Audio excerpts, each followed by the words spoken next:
আমি প্রথম যে ঘটনাটা পড়ব সেই ঘটনাটি আমাদের একজন লিসেনার পাঠিয়েছেন। আমি তার মতো করেই পড়ার চেষ্টা করব। তিনি যেভাবে লিখেছেন সেভাবে পড়ছি।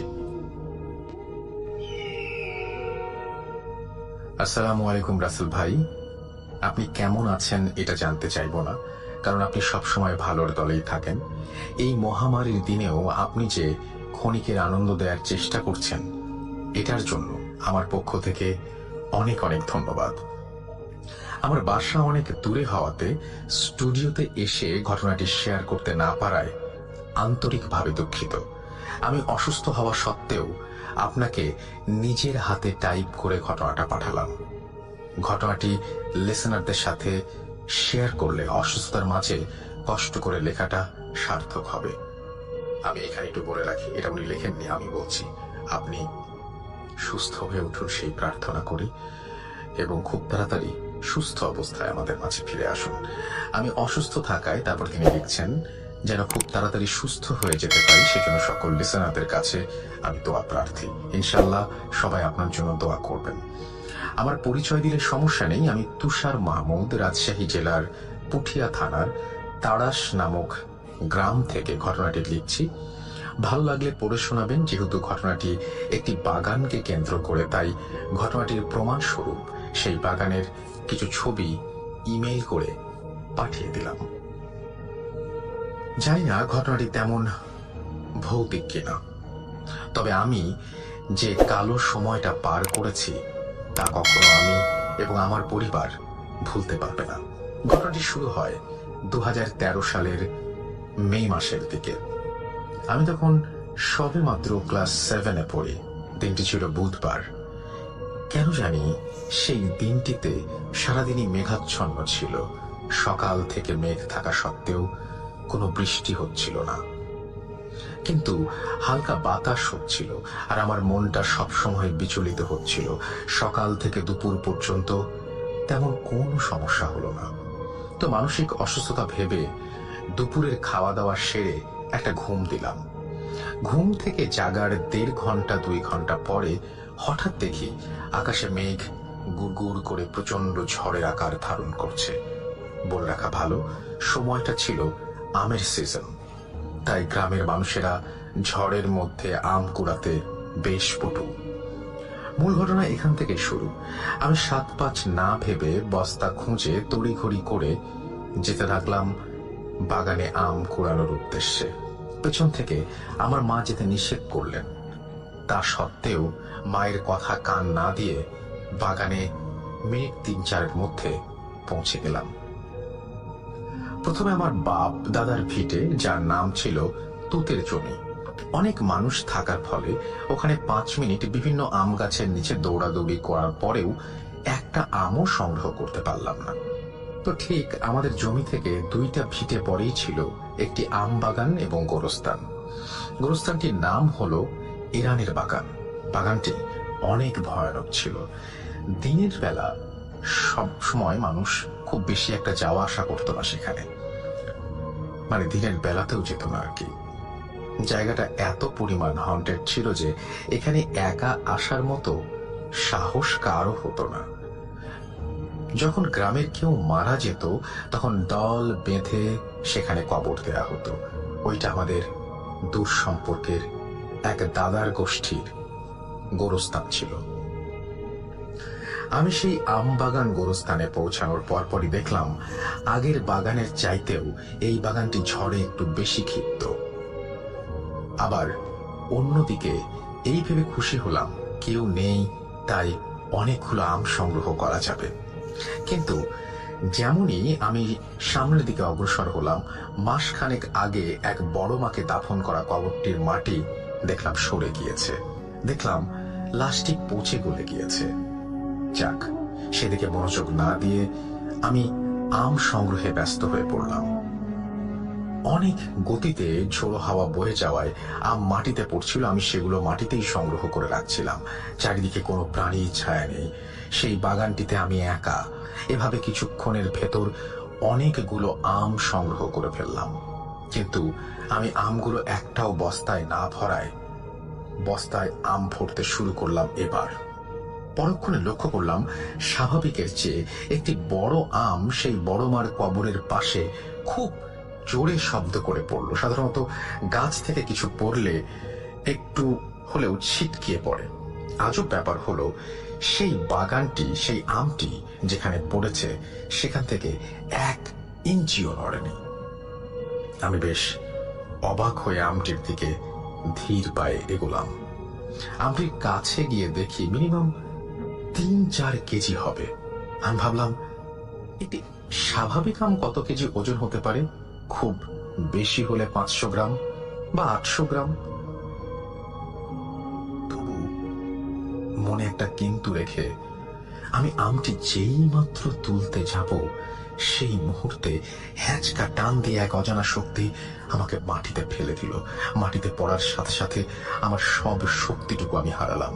কোরবানির গরুকে জবাই করার সময় যেমন পা মাথা পর্যন্ত মানুষ ধরে রাখে, অনুভব করলাম ঠিক তেমনি ভাবেই আমার মাথা থেকে পা পর্যন্ত কিছু একটা আমাকে ধরে রেখেছে।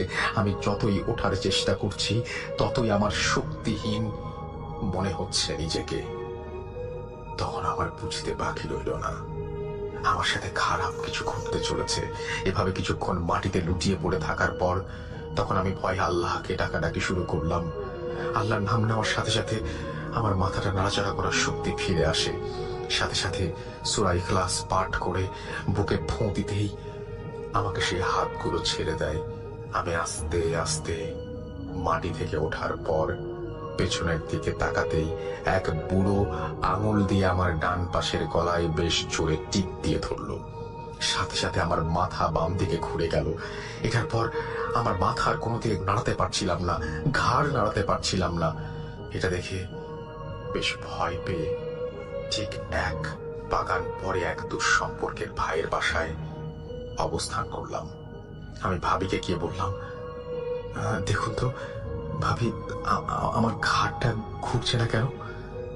ভাবি ঘাড়টাকে সোজা করার চেষ্টা করলো, কিন্তু আমি বেশ ব্যথা পাওয়ার কারণে বেশি ছোটাছুটি করলো না। ভাবি যখন আমাকে জিজ্ঞেস করলো তোমার এই অবস্থা হলো কিভাবে, তখন ঘটনার অর্ধেক না বলতেই সেন্সলেস হয়ে তাদের বাসার বারান্দায় লুটিয়ে পড়লাম। সেন্সলেস হওয়ার পরের ঘটনাগুলি মা আর ভাবির কাছ থেকেই শোনা। তার মিনিট 5 মধ্যেই আমার জ্বর চলে আসে।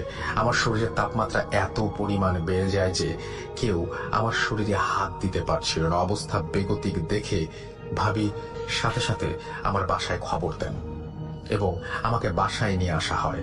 তারপর ডাক্তার ডাকা হলে আমার সেন্স ফিরে আসার জন্য চেষ্টা করা হলেও ব্যর্থ হয়। এভাবে আমি 2 দিন সেন্সলেস থাকার পর আপনা আপনি আমার জ্ঞান ফিরে আসে। চোখ খোলার পর দেখলাম আমার মা, বাবা, আপু, চাচি, চাচা সবাই আমার বিছানার পাশে কান্নাকাটি করছিল। আমি কান্নার উদ্দেশ্য বা কারণ জানতে চাইলাম। ঠিক পূর্ব মুহূর্তে আমি অনুভব করলাম আমার ঘাড় কোনো দিকে ঘুরছে না। সেদিনের ঘটনা মনে পড়ে যেতে বেশি দেরি হলো না। আমার মা আমাকে জিজ্ঞাসা করলো সেদিন বাগানে আমার সাথে কি ঘটেছিল। আমি সব তাদেরকে খুলে বললাম। সেখানে আমাদের ফ্যামিলির ডাক্তার সব শুনে কিছু ওষুধ লিখে দিয়ে তিনি বিদায় নিলেন। সেই ওষুধগুলোর ডোজ পূরণ করার পরও আমার ঘাড় স্বাভাবিক হচ্ছিল না। এই নিয়ে আমার ফ্যামিলি খুব চিন্তিত হয়ে পড়ল। অন্যদিকে আমার ফুফাতো বোনের বিয়ে দাওয়াত ছিল বিধায় আমার পুরো পরিবার এবং সঙ্গে আমাকেও নিয়ে যাওয়া হলো বিয়ের দাওয়াতে। যাওয়ার পর হুজুর, যিনি সম্পর্কে আমার ভাই হন, তিনি আমাকে জিজ্ঞাসা করলেন যে আমার এমন অবস্থা হলো কিভাবে। তাকে সবকিছু খুলে বলার পর তিনি বললেন, এই রোগটি কোনো ডাক্তার ঠিক করতে পারবে না। এর একমাত্র সমাধান কোনো ফকির বা ওঝাই দিতে পারবেন। হুজুর অর্থাৎ আমার সেই ভাই আমাদের এক ফকিরের ঠিকানা লিখে দিলেন এবং তার শরণাপন্ন হতে বললেন। পরবর্তীতে আমার মাকে আমার ক্ষুধার কারণ জানালে তিনি আমাকে খেতে দিলেন। সেখানে আমাকে 1 পিস গরুর মাংস এবং মাংসের ঝোল দিয়ে ভাত খাওয়ানো হলো। ভাত খেয়ে ওঠার পর কেন জানি আমার ঘাড়ের ব্যথা দ্বিগুণ হয়ে গেল। যখন আমার ঘাড়ের ব্যথা সীমাহীন বা সহ্যহীন পর্যায়ে পৌঁছে গেল তখন আমি জ্ঞান হারালাম। যখন রাতের দিকে আমার জ্ঞান ফিরল তখন দেখলাম আমার বাড়ির উঠোনে একটা গোল বৃত্তের মধ্যে চেয়ারে বসে আছি আমি। সামনে এক ফকির কি যেন পড়ছিল আর সামনে রাখা এক গ্লাস পানিতে ঝাড়ফুঁক করছিল। তিনি অনেকক্ষণ পানি পড়ার পর কাছে এসে আমাকে গ্লাসের পানিটুকু খেতে বললেন। আমি কোনো প্রশ্ন না করে চুপচাপ পানিটুকু খেলাম।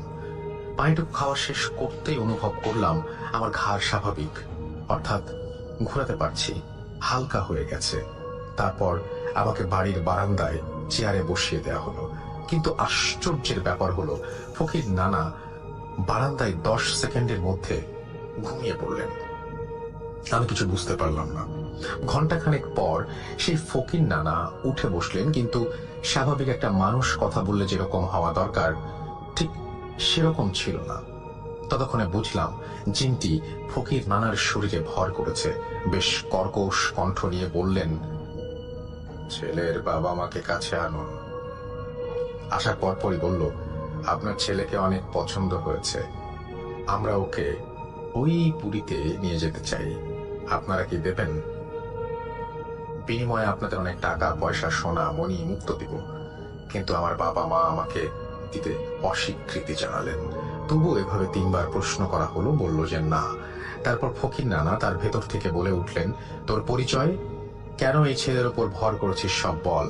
জিনটি বলল তার নাম হাকমত, সে তার পরিবার নিয়ে ওই গোরস্থান কবরেই বসবাস করে। সপ্তাহখানেক আগে তার গাছে হাসুয়া দিয়ে ছেলেটি বেশ কয়েকটা কোপ মারে, যা সেই কোপের মাঝে একটা কোপ তার মেয়ের পায়ে লাগে। কিন্তু কোপ লেগে আঘাত লাগার পরেও সে তার পরিবারকে জানায়নি, কারণ ছেলেটাকে তার খুব পছন্দ হয়ে গিয়েছিল। তারপর 2-3 দিন পরে ছেলেটার পরিচয় আমার মেয়ে এনে দেয়। ছেলেটি বাগানে রেগুলার ঘুরতে আসলেও তাকে কখনো একা পায়নি, কিন্তু ঝড়ের রাতে একা পেয়ে আমাদের জগতে নিয়ে আসার ক্রিয়াকলাপ করছিলাম। তখন সে সময়ে আমি আল্লাহর নাম জপ করছিলাম এবং সূরা ইখলাস পড়ে পুরো শরীরে ফু দিয়ে শরীরটি ছাড়িয়ে নেয় ছেলেটি। যেহেতু সপরিবারে ছিলাম আল্লাহ ভীরু, ছেলেটি আল্লাহর কাছে বিচার দেওয়ায় তার ঘাড় মোটকে তার ওপর ভর করি। তাই আপনাদের কাছে একটাই চাওয়া, এই ছেলেকে আমরা নিয়ে যেতে চাই। সবকিছু শোনার পর ফকির নানাও আমাকে দিতে অস্বীকৃতি জানায়। তারপর বলা হয়, তুই অন্য কিভাবে এই ছেলেকে ছাড়বি। সেও আমাকে ছেড়ে দিতে অস্বীকৃতি জানায়। জিনটি বেশ কিছু শর্ত দেয়। ছেলের সাথে আমি সবসময় থাকবো, কিন্তু ক্ষতি করব না। মাসে একবার স্বপ্নে আসবো। তাকে আমি টাকা ধন দৌলতের লোভ দেখিয়ে যদি নিয়ে যেতে পারি, তাহলে আপনারা কেউ বাধা দিতে পারবেন না। শর্তগুলো মানার মতো হলেও ফকির নানার শরীর থেকে জিনটি চলে যায় এবং ফকির নানা আবার মাটিতে লুটিয়ে পড়েন। এইবার ফকির নানার 10 মিনিটে জ্ঞান ফিরল। তারপরে উঠে আমার হাতে এবং কোমরে 2টি তাবিজ বেঁধে দিলেন। তারপর থেকে প্রত্যেক মাসেই আমার স্বপ্নে হাকমত আসে। এসে টাকা সোনার লোভ দেখিয়ে তার সাথে যাওয়ার প্রস্তাব রাখে। হাকমতের এই স্বপ্নে আসা 7 বছর হলে নিরবিচ্ছিন্নভাবে এটা চলছে। আল্লাহর রহমতে আজ পর্যন্ত তার লোভে আমাকে ফেলতে পারেনি। সবাই দোয়া করবেন যেন সে আমাকে তার ফাঁদে কখনো ফেলতে না পারে। ফকির নানা এটা সমাধান রূপে বিয়ে করার পরামর্শ দিয়েছেন। এই ছিল ঘটনা। আমার কাছে আমাদের পরিবারের সাথে ঘটে যাওয়া আরো ভয়ঙ্কর ঘটনা রয়েছে, সময় পেলে লিখে পাঠাবো। পড়ে শোনালাম ঘটনাটি এবং আমি বিশ্বাস করি আপনারাও জানেন যে এটা ঝড়ের সময় হয়তো এখন আম কুড়াতে আমরা যাবো কিনা জায়গা, তবে বাসায় যদি তাদের গাছ আছে তারা তো নিশ্চয়ই আম কুড়াতে যাবেন। একবার হলেও এই গল্পটা কিন্তু মনে পড়বে যদি কোনো সন্ধ্যাবেলায় ঝড়ের দিনে সত্যিই আম কুড়াতে যান। সাবধান, হাকমত আপনার বাগানেও থাকতে পারে। তো এই ছিল ঘটনা এবং আপনি ভেবে দেখুন যে কি চমৎকার একটা ঘটনা, কি চমৎকার ভাবে তিনি লিখেছেন। And thank you very much আপনাকে। আপনি পুঠিয়া রাজশাহী জেলা অর্থাৎ আমের শহরের মানুষ আপনি, এবং আম নিয়ে এই ঘটনাটা লিখেছেন। এবং আপনার ঠিকানাও যে জায়গাটায় সেটা হচ্ছে আমগাছি রোড, তারাস, বানেশ্বর, পুঠিয়া রাজশাহী। চমৎকার, অনেক অনেক ধন্যবাদ আপনাকে। আপনার পরবর্তী ঘটনার প্রত্যাশায় রইলাম। যেভাবে লেখা আছে আমি সেভাবেই পড়ছি। প্রিয় রাসেল ভাই, নিশ্চয়ই ভালো আছেন। ভূত.কমে আমরা সচরাচর যে ধরনের ঘটনা শুনে থাকি তার কেন্দ্রবিন্দুতে থাকে কোনো ব্যক্তি বা তার পরিবার, কিন্তু ঘটনার মূল নায়ক যদি হয় একটি বাড়ি, তাহলে কেমন হয় বলুন তো? আজ শেয়ার করছি একটি বাড়ি এবং একে ঘিরে ঘটে যাওয়া বিভিন্ন ঘটনা। বলছিলাম দীপ্ত সিলেট থেকে প্রথমে আপনার প্রতি অশেষ কৃতজ্ঞতা আমাকে ভূত.com-এর একজন অফিসিয়াল স্টোরি টেলার হিসেবে নির্বাচিত করার জন্য।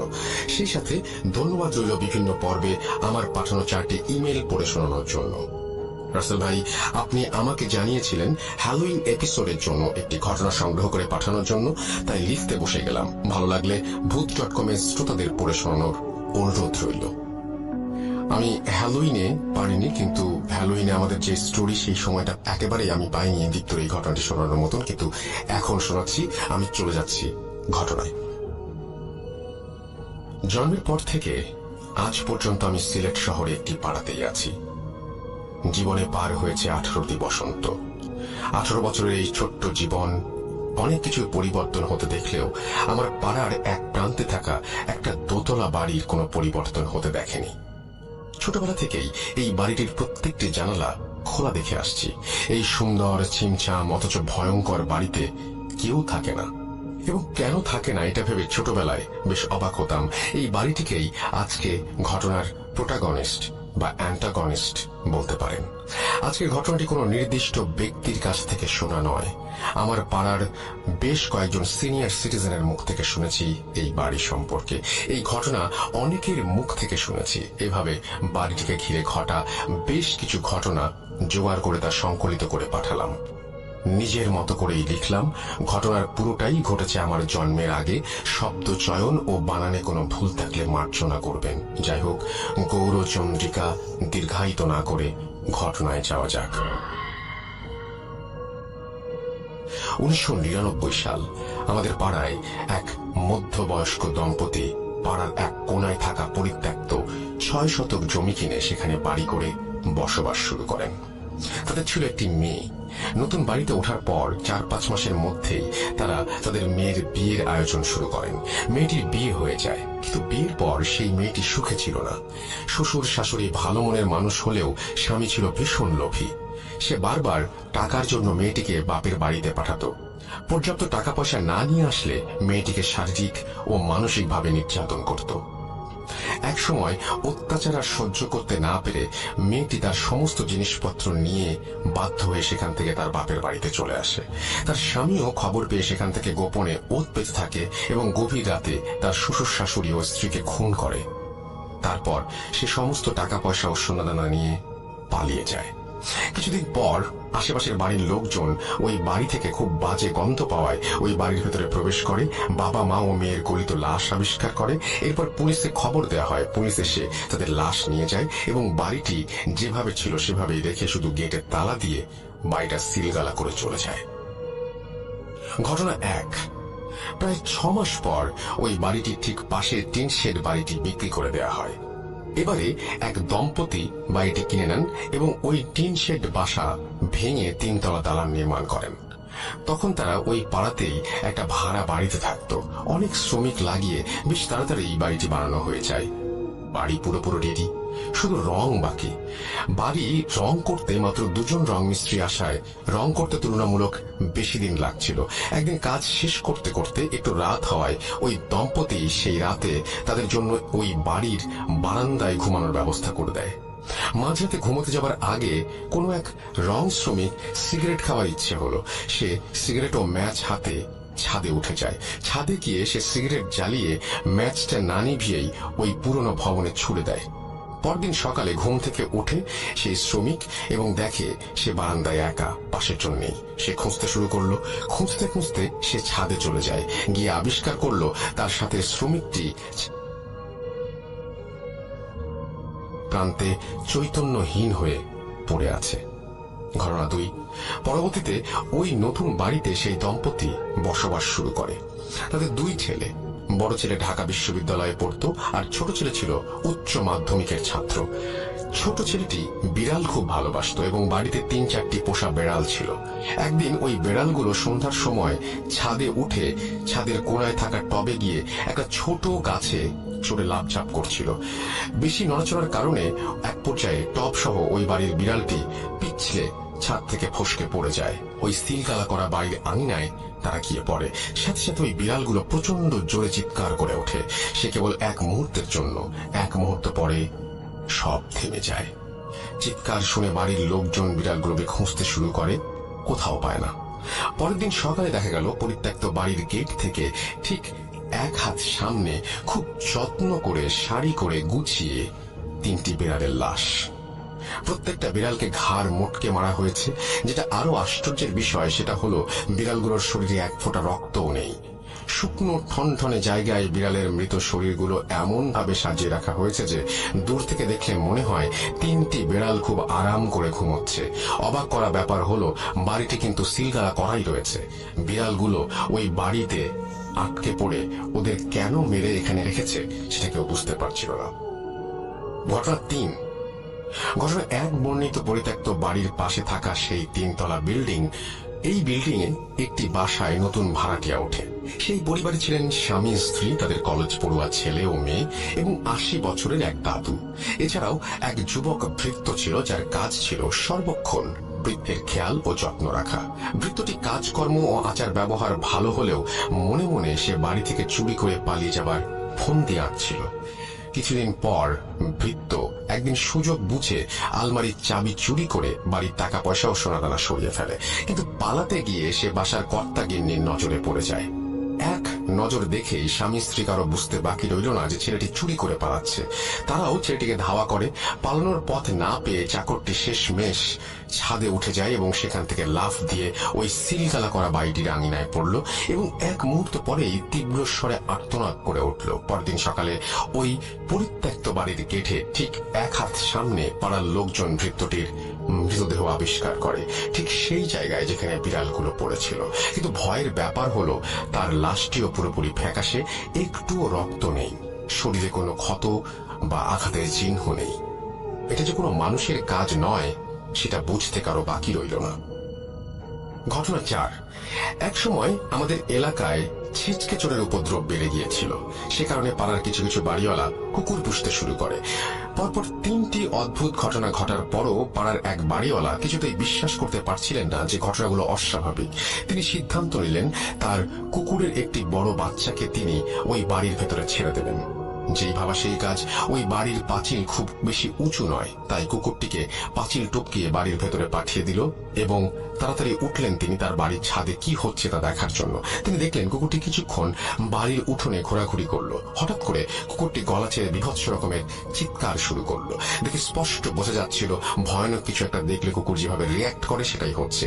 সেই বাড়িওয়ালা খুব ভয় পান, কারণ কুকুরটির সামনে তিনি কিছু দেখতে পাননি। তাহলে এমন কি দেখেছে কুকুরটি যে ভয় পাচ্ছে তা উনি ঠাহর করতে পারছিলেন না। কুকুরটি সর্বশক্তি দিয়ে দৌড়ে পাঁচিলের দিকে আসতে চাইল, কিন্তু পারল না। বাউন্ডারি ওয়াল পর্যন্ত পৌঁছানোর আগেই কুকুরটি মাটিতে শুয়ে পড়ে প্রচন্ড জোরে হাত পা ছোড়াছুড়ি করতে লাগলো। মুরগির গলা কেটে ফেললে যেভাবে ডানা চাপটা থাকে এবং মারা যায়, ঠিক সেভাবে কুকুরটিও চিৎকার করছিল আর ছটফট করতে করতে নিস্তেজ হয়ে গেল। পরদিন ভোরবেলা ওই বাড়িওয়ালা মর্নিং ওয়াক করতে বের হন। হাঁটতে হাঁটতে তিনি দেখেন তিনি যখন ওই বাড়িটির সামনে দিয়ে হাঁটছিলেন তখন ওই বাসার নারিকেল গাছ থেকে ঝুপ করে কি যেন একটা তার গায়ের ওপরে পড়লো, যা দেখে তিনি দেখা মাত্রই চিৎকার করে উঠলেন তারস্বরে এবং সেন্সলেস হয়ে যান। তার গায়ের উপরে যা পড়েছিল সেটা হলো তার সেই কুকুরের ছিঁড়ে ফেলা মাথা। ঘটনা 5। আমাদের পাড়ার প্রায় অর্ধেক পরিবার মণিপুরী আর বাকি অর্ধেক বাঙালি। জাতিগত সত্তা আলাদা হলেও আমাদের মধ্যে সম্পর্ক অনেক ভালো। পাড়ার কিশোর বয়সের মণিপুরী ও বাঙালি ছেলেমেয়েরা মাঠে গোল হয়ে বসে আড্ডা দিচ্ছিল। তখন কে সাহসী আর কে ভীতু সেটা নিয়ে তর্ক বিতর্ক শুরু হয়। এক পর্যায়ে সাগর নামে এক মণিপুরী কিশোর দাবি করলো সে নাকি সব থেকে সাহসী। তখন সবাই তাকে প্রমাণ দিতে বলল। সাগর বলল সে নাকি ভুতুড়ে বাড়ির ভেতর ঢুকবে এবং সেখান থেকে বের হয়ে আসবে। সকলে তার এমন কথা শুনে আটকে উঠল। সবাই মিলে তাকে বারবার এই কাজ করতে নিষেধ করতে লাগলো। সবাই বলল যে অন্যভাবেও নিজের সাহসের প্রমাণ দেয়া যায়, কিন্তু সে জেদ করে রইল যে সে বাড়ির ভেতরে যাবেই। সবাই মিলে স্বীকার করে নিল সে সব থেকে সাহসী, কিন্তু সাগর গোঁ ধরে রইল ওই বাড়িতে সে যাবেই। কেউ কিছু বুঝে ওঠার আগেই সে উঠে দাঁড়িয়ে চিতাবাঘের মতো দৌড় দিল ওই বাড়িটির দিকে। এক মুহূর্ত লাগলো সবার বুঝতে ও কি করছে। বোঝা মাত্রই সকলে মিলে চিৎকার করতে করতে ওর পেছনে দৌড়ানো শুরু করলো। ততক্ষণে ও বাড়ির পাঁচিল পেরিয়ে ভেতরে চলে গেছে। সকলের সম্মিলিত কোলাহল শুনে পাড়ার বিভিন্ন বাড়িঘর থেকে মানুষজন বের হয়ে আসতে লাগলো। সকলে ওই ভুতুরে বাড়ি পর্যন্ত আসার আগেই সে লাফ দিয়ে ভেতরে ঢুকে পড়ল। প্রায় সাথে সাথেই আর্তনাদ করে সাগর হাঁচড়ে পাঁচড়ে আবার দেয়াল বেয়ে ওই বাড়ির ভেতর থেকে রাস্তায় আসার চেষ্টা করতে থাকে, কিন্তু বোঝা যাচ্ছিল দেয়ালের ওপাশ থেকে কোনো একটা কিছু তাকে আটকে ধরে রেখেছে। গলা ফাটিয়ে সে চিৎকার করে কাঁদতে লাগলো। এমন অবস্থায় সাগরকে দেখার পরপরই পাড়ার কয়েকজন মিলে সাগরের হাত ধরে টানাটানি করতে শুরু করলো। বেশ অনেকক্ষণ দুপাশ থেকে টানাটানির পর সাগরকে সবাই মিলে শেষমেশ বাড়ি থেকে বের করে নিতে সক্ষম হলো। সেদিন থেকেই সাগর মানসিক ভারসাম্যতা হারিয়ে ফেলে। আজও সাগরদা মানসিক ভারসাম্যহীন হয়েই পড়ে আছে। ঘটনা 6 এক বছরের মধ্যে পরপর এভাবে বাড়িটিকে ঘিরে বিচ্ছিন্ন ঘটনা ঘটার ফলে পাড়ার সবাই নড়ে চড়ে বসেন এবং একটি সমাধানের আসার পরিকল্পনা করেন। রাঙামাটি থেকে একজন মহিলা অঘরী তান্ত্রিককে নিয়ে আসা হয়। তিনি এসে প্রথমে যা যা হয়েছে তার সবকিছু জেনে নিলেন। পরদিন পূর্ণিমা এবং সেই মাঝরাতে একটা মশাল জ্বালিয়ে বাড়ির চারিদিকে ঘুরতে থাকেন। অনেকবার ঘোরার পর তিনি সবাইকে ঘুমিয়ে পড়তে বলেন এবং পরদিন সকাল 8টায় পাড়ার বড় মাঠে সবাইকে ব্যাপারটি জানাবেন বলে জানান। পরদিন 8টা সকলে অধীর আগ্রহ নিয়ে অপেক্ষা করছে কি হয় সেই রহস্য জানার জন্য। তান্ত্রিক এলেন। তিনি বললেন, তোমাদের পাড়ার ওই বাড়িটি থেকে এই সমস্যা দূর করা সম্ভব নয়, কারণ ওই বাড়িতে অর্ধ শতাধিক শক্তিশালী জিন মিলেমিশে বাস করে। এরা কখনো কারো ক্ষতি করবে না, কিন্তু যদি কোনো মানুষ বা প্রাণী ওদের শান্তি নষ্ট করে তাহলে ওরা সেই মানুষের ক্ষতি করবে, এমনকি মেরেও ফেলতে পারে। যেমন একদিন রাতে তোমাদের কারো বাসার একজন চাকর এখানে মারা গেছে। সে ছাদ থেকে লাফ দিয়ে বাড়িতে ঢোকার পর দৌড়াতে দৌড়াতে এখানে একটি বাচ্চা জিনকে পা দিয়ে পিষে ফেলে। সাথে সাথে সেখানকার জিনেরা মিলে তাকে জমের দুয়ারে পাঠিয়ে দেয়। তেমনি বিড়ালগুলোও সেখানে জিনকে আছড়ে দিয়েছিল বা কারো স্পর্শ লেগেছিল, সেই জন্য বিড়ালদের সাথে এই দুর্গতি হয়। একটি সাধারণ জিনকে কাবু করাই অনেক ঝুঁকিপূর্ণ ব্যাপার, আর এখানে তো 50টিরও বেশি শক্তিশালী জিন। যদি আমি এদের কোনো ব্যাপারে কোনো হস্তক্ষেপ করি, কয়েক পলকের মধ্যে আমাকে সহ এই পাড়ার সকলকে মেরে ফেলারও ক্ষমতা রাখে ওরা। কাজেই আমার মনে হয় সব থেকে ভালো হয় যদি তোমরা কখনো ওদের বিরক্ত না করো। কেউ আর কোনোদিন ভুলেও ওই বাড়ির সীমানার ভেতরে ঢুকবে না বা ওই বাড়িতে কোনো কিছু ফেলবে না। যেভাবে বাড়িটা আছে সেভাবেই থাকুক, তাহলেই সবার মঙ্গল। এই বলে সেই অঘরী তান্ত্রিক চলে যান। তারপর থেকে আজ পর্যন্ত সেই বাড়িটি ওইভাবেই পড়ে আছে। দীর্ঘ 21 বছরে এই বাড়িতে আর কখনো কারো পা পড়েনি। এই ছিল আমার হ্যালোইন স্পেশাল পর্ব উপলক্ষে ঘটনা। রাসেল ভাই, বাড়িটি আমাদের পাড়াতেই। আপনি যদি চান নিশ্চয়ই বাড়িটির ছবি তুলে আপনাকে পাঠাতে পারি, ভূত.com এর শ্রোতা বন্ধুদের দেখাতে পারি। আশা করি ঘটনাটি আপনার ভালো লেগেছে। ঘটনা সিলেক্টেড হলে জানানোর অনুরোধ রইল। সবার কাছে দোয়া ও আশিস চাচ্ছি, কারণ আর 1 মাস পর আমার HSC পরীক্ষা শুরু হবে। যদি বেঁচে থাকি তবে অবশ্যই পরীক্ষার পর আবার নতুন ঘটনা সংগ্রহ করে পাঠাবো, সেই আশ্বাস দিয়েই শেষ করছি। ভালো থাকুন রাসেল ভাই, ভালো থাকুন ভূত.com এর সকল শ্রোতারা, সবাই নিরাপদে থাকুন। ভূত.com দীর্ঘজীবী হোক। দীপ্ত সিলেক্ট, তারপরে তিনি তার ফোন নাম্বার এবং ইমেল অ্যাড্রেস শেয়ার করেছেন। আমি বলবো যে এটা আসলে একটা হন্টেড বাড়িকে নিয়ে ঘটনা, এবং হন্টেড হাউসের ব্যাপারটা আমরা অনেকেই জানি। এবং সেই হন্টেড হাউসে 50টির অধিক যদি জিন থাকে তাহলে সেটা তো অবশ্যই ভয়ঙ্কর ব্যাপার। এবং সেই বাড়ি থেকে আমরা সেই বাড়িতে তো ঢুকতে পারবো না, সেই বাড়ির আশেপাশে থেকে হয়তো আমরা একটা ভূত.com এর শো চাইলে করতেও পারি, যদি আপনারা চান, যদি আপনারা রাজি থাকেন। এবং কে কে সেই বাড়ির সামনে যে ভূত.com এর শো যদি করি তাহলে যেতে রাজি আছেন সেটাও আমাকে জানাবেন। আমরা আশা করি এরকম কিছু একটা প্ল্যান করে ফেলতেও পারি। আর আপনারা যা আমাদেরকে লিখে পাঠাবেন ঘটনা অথবা অডিও ক্লিপ পাঠাবেন, আমাদের ইমেল অ্যাড্রেস হচ্ছে russell.booth.com@gmail.com। আমাদের ফেসবুক হচ্ছে www.facebook.com/russell.স্বাধীন। এবং আমি দীপ্তকে অনুরোধ করব আপনি ওই বাড়িটির ছবি পাঠিয়ে দিন। আমি বিশ্বাস করি সবাই অধীর আগ্রহে অপেক্ষা করছে সেই বাড়িটির ছবি দেখার জন্য। আমরা চলে যাব আমাদের পরবর্তী ঘটনায়।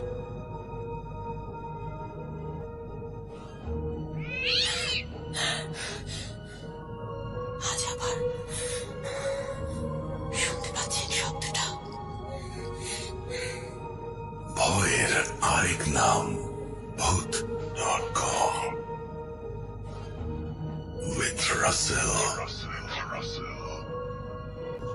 আমরা চলে যাচ্ছি আমাদের পরবর্তী অতিথির কাছে। আপনার নামটা আরো একবার প্লিজ বলবেন, যেহেতু দেখা যাচ্ছে না, তারপর আপনার ঘটনা যাব। হ্যাঁ, আমার নাম হলো কৌশিক। জি।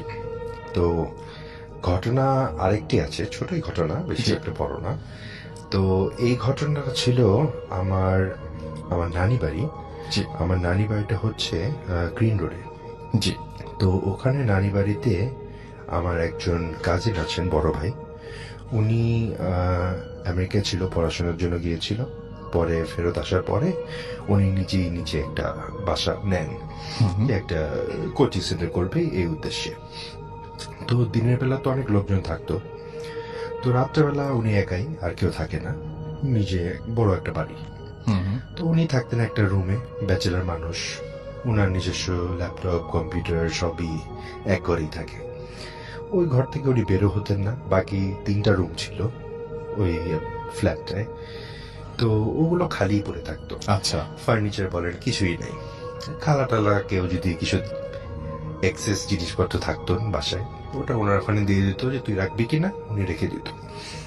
তো আমরা ওখানে যেতাম, গিয়ে সময় কাটাতাম।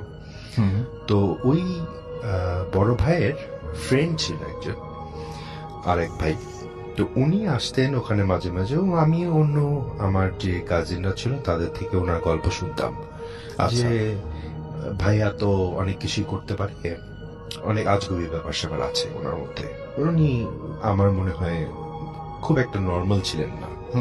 তো ওনাকে আমি যেদিন প্রথম দেখলাম, একটু লম্বা একটা মানুষ, স্বাস্থ্য রাস্ত্র গঠন বেশ ভালো। তো উনি চুল নেই মাথায়। আমি ওনাকে এক পর্যায়ে জিজ্ঞেস করেছিলাম যে ভাই, জি। আপনার এরকম বয়সে মাথায় চুল নাই, সেটা কারণ কি? আপনি কি শেভ করেন, মানে মাথা শেভ করা। মাথা শেভ করা হ্যাঁ। থাকে, নাকি এরকমই কোনো সমস্যা? তো বললো না, ওনার মাথা শেভ করে, ওনার গরম লাগে প্রচুর। আচ্ছা। আমরা ঠিক আছে, মানুষের Very ব্যক্তিগত natural, ব্যাপার হতেই হ্যাঁ। পারে। তো আরেকদিন আমার কাজিন, জুনিয়র কাজিন এসে বলছে যে ভাইয়ের কাছে তো গেলাম, উনি বসতে বললো, তারপরে বললো আমার চোখের দিকে বেশি করে তাকাতে পারবি না। আচ্ছা। আমি বললাম মানে?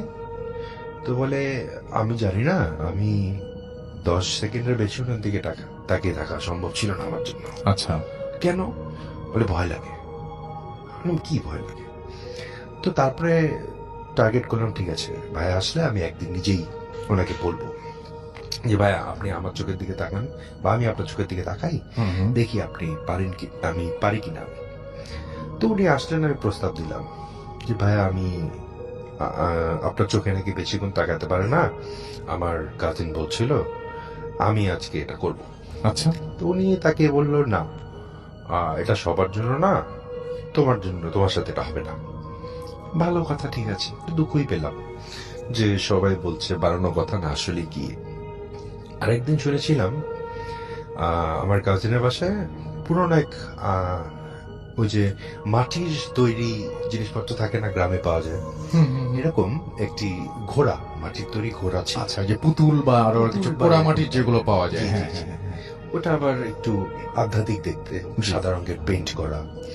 তো একদিন ঢুকলাম, ঢুকে দেখলাম মেইন দরজা দিয়ে ঢুকে হাতের বাঁ দিকে একটা ঘোড়া রাখা, বেশ বড়। আচ্ছা।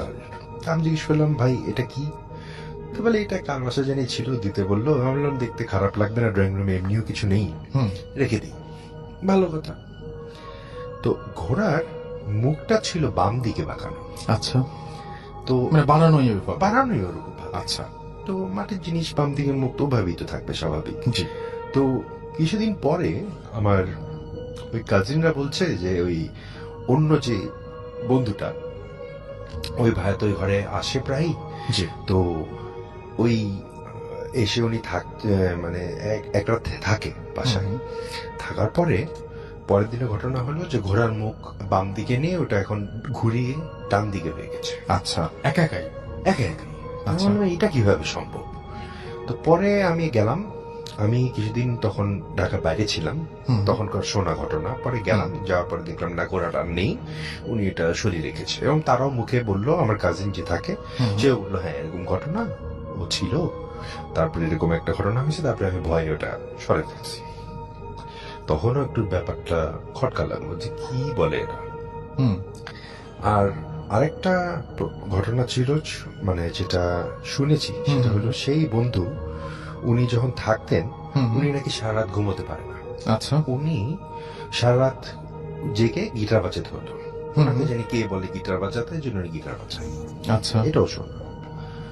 তো এইগুলো হলো ডেভেলপমেন্ট স্টোরি, যেগুলো শুনে তারপরে একদিন এক কারণে কোনো একটা কারণবশত ওই ঘরে ওই ফ্ল্যাটে আমাদের থাকতে হবে। আচ্ছা। রাত হয়ে গেছে, আমিও বাসায় যাইনি। তো আমার সেই কাজিনের ছোট ভাই, সে এবং আমি, আমরা শুভ হলো পাশের রুমটায়। আচ্ছা। আর কাজিনের রুমে উনিই শুবেন। তো শোয়ার আগে আমার ওই সেই ছোট কাজিনটা, সে আবার একটু ভীতু প্রকৃতির। তো সে শোয়ার আগে আমাকে বলছে, কৌশিক তুমি আমার সাথে থাকো, কারণ এখানে তো অনেক কিছু শুনছি, তো আমি তো একটু ভয় পাচ্ছেন? আরে সমস্যা নেই, কি আর হবে, চলো ঘুমাই। তো শুতে গেলাম, আনুমানিক মনে হয় রাত 1টা বা 1:30টার দিকে গল্প টল্প করে আমরা ঘুমোতে গেলাম। তখন শোয়ার কিছুক্ষণ পরে শুনি গিটারের শব্দ, হালকা একটা গিটারের শব্দ কানে আসছে। আমি শুনে কিছু বলার আগেই আমার কাজিন ঘুরে আমাকে বলতেছে, তুমি শুনছো? আমি বললাম, কি আওয়াজ পাওয়া যাচ্ছে একটা? বলে, হ্যাঁ গিটারের শব্দ, একই সুর, পাচ্ছ? আমি বললাম, হ্যাঁ পাচ্ছি। ও উঠে বসে লাইট অন করলো। লাইট আর বন্ধ করা যাবে না, এই ঘরেও থাকা যাবে না, চলে যাই। আমি বললাম, আরে থাকো, 2টা মিনিট থাকো, দেখো না কি হয়। হ্যাঁ। তা আমি যেটা বললাম, আমার এগুলো বিষয়ে ভয় একটু কম, কিন্তু তখন একটু চিন্তা আসলো যে গিটারের শব্দ হয়তো আশেপাশে কেউ বাজাচ্ছে, ওটার আওয়াজ হবে। কিন্তু মজার বিষয়টা এটা ছিল, যেটা সন্দেহজনক, যে একই সুর বারবার কেন বাজবে, এটাই হচ্ছিল। পরে তো কাজিন বলল, না এখানে তো আমি থাকবো না, জোর জবরদস্তি। পরে আমার কাজিনের রুমে গেলাম, ওনাকে জাগানো হলো, বলা হলো এই ব্যাপার। আচ্ছা। ঘুমের বসে ছিল, টায়ার্ড ছিল। উনি খালি বললো, ঠিক আছে এক কাজ করো, তোমরা তাহলে আমার রুমের সামনে শো। আমরা ম্যাট্রেস ট্যাট্রেস নিয়ে ওই তার রুমের সামনে ঘুমিয়ে পড়লাম রাত্রে। আমি তো ঘুমিয়েছি, এখন কাজিনের ঘুম হয়নি, কিন্তু তার সাথে ছিলাম। আচ্ছা, এই আর কি ঘটনা। Thank you so much. ঘটনাটি আমাদের পাঠিয়েছেন সাবিত ময়মনসিং থেকে, এবং তিনি লিখেছেন, আসসালামু আলাইকুম রাসেল ভাই ও প্রিয় লিসেনার্স, আশা করি ভালো আছেন। আমি মোহাম্মদ সাবিত আলম, ঘটনাটি ময়মনসিং থেকে লিখছি। আজ আমি আপনাদের সাথে আরো একটি ঘটনা নিয়ে আবারও ফিরে এসেছি। এই ঘটনাটি আমি কালেক্ট করেছি আমার এক পরিচিত বড় ভাইয়ের এক্স কলিগের কাছে। আমি আর কথা না বাড়িয়ে ঘটনার প্রেক্ষাপট ও সরাসরি ঘটনায় চলে যাচ্ছি।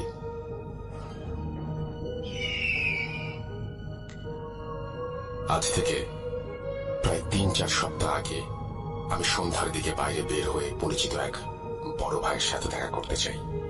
ব্রহ্মপুত্র নদের ধারে সিঁড়িতে বসে চা খেতে খেতে আড্ডা দিচ্ছিলাম আমরা, আমি আর বড় ভাই আর বড় ভাইয়ের এক্স কলিগ। আমার বড় ভাইয়ের কলিগের নাম রেজওয়ান। কিছুটা সময় আড্ডা দিতে দিতে রেজওয়ান ভাইয়ের ফোনে একটা কল আসে, আর উনি রিসিভ করে কথা বলেন। কথার ফাঁকে উনি যা বলছিলেন তা কিছুটা এমন শোনাচ্ছিল, জি আম্মু, হুজুরের পরে কি বলেছেন? আচ্ছা, ইনশাআল্লাহ আসর কেটে গেছে। ওনার এই কথা শুনে আমিও বড় ভাই কিছুটা কৌতূহলী হয়ে ওনাকে জিজ্ঞেস করি, আসর কেটে গেছে বলার কারণ কি? উনি শুরুতে বলতে চাইলেন না, কারণ উনি চাইছিলেন না ওনাদের সাথে যা ঘটেছিল সেটি মনে করতে। কিন্তু পরিবেশটা এমনই ছিল যে উনি আমাদের জোড়াজুড়িতে শেষমেশ বললেন, ঠিক আছে ঠিক আছে, সংক্ষেপে বলবো, আর আমার কথার মাঝে কোনো কথা বলবো না, চা নিয়ে আসো। বলছি, আমি 2 বড় ভাইয়ের জন্য চা আনতে চলে যাই। 5-6 মিনিট পরে চা নিয়ে ফিরে এসে দুজনের হাতে 2টি কাপ দিয়ে আমি সিঁড়ির ওপর বসে পড়লাম। এরপর রিজওয়ান ভাই ওনার কথা শুরু করলেন।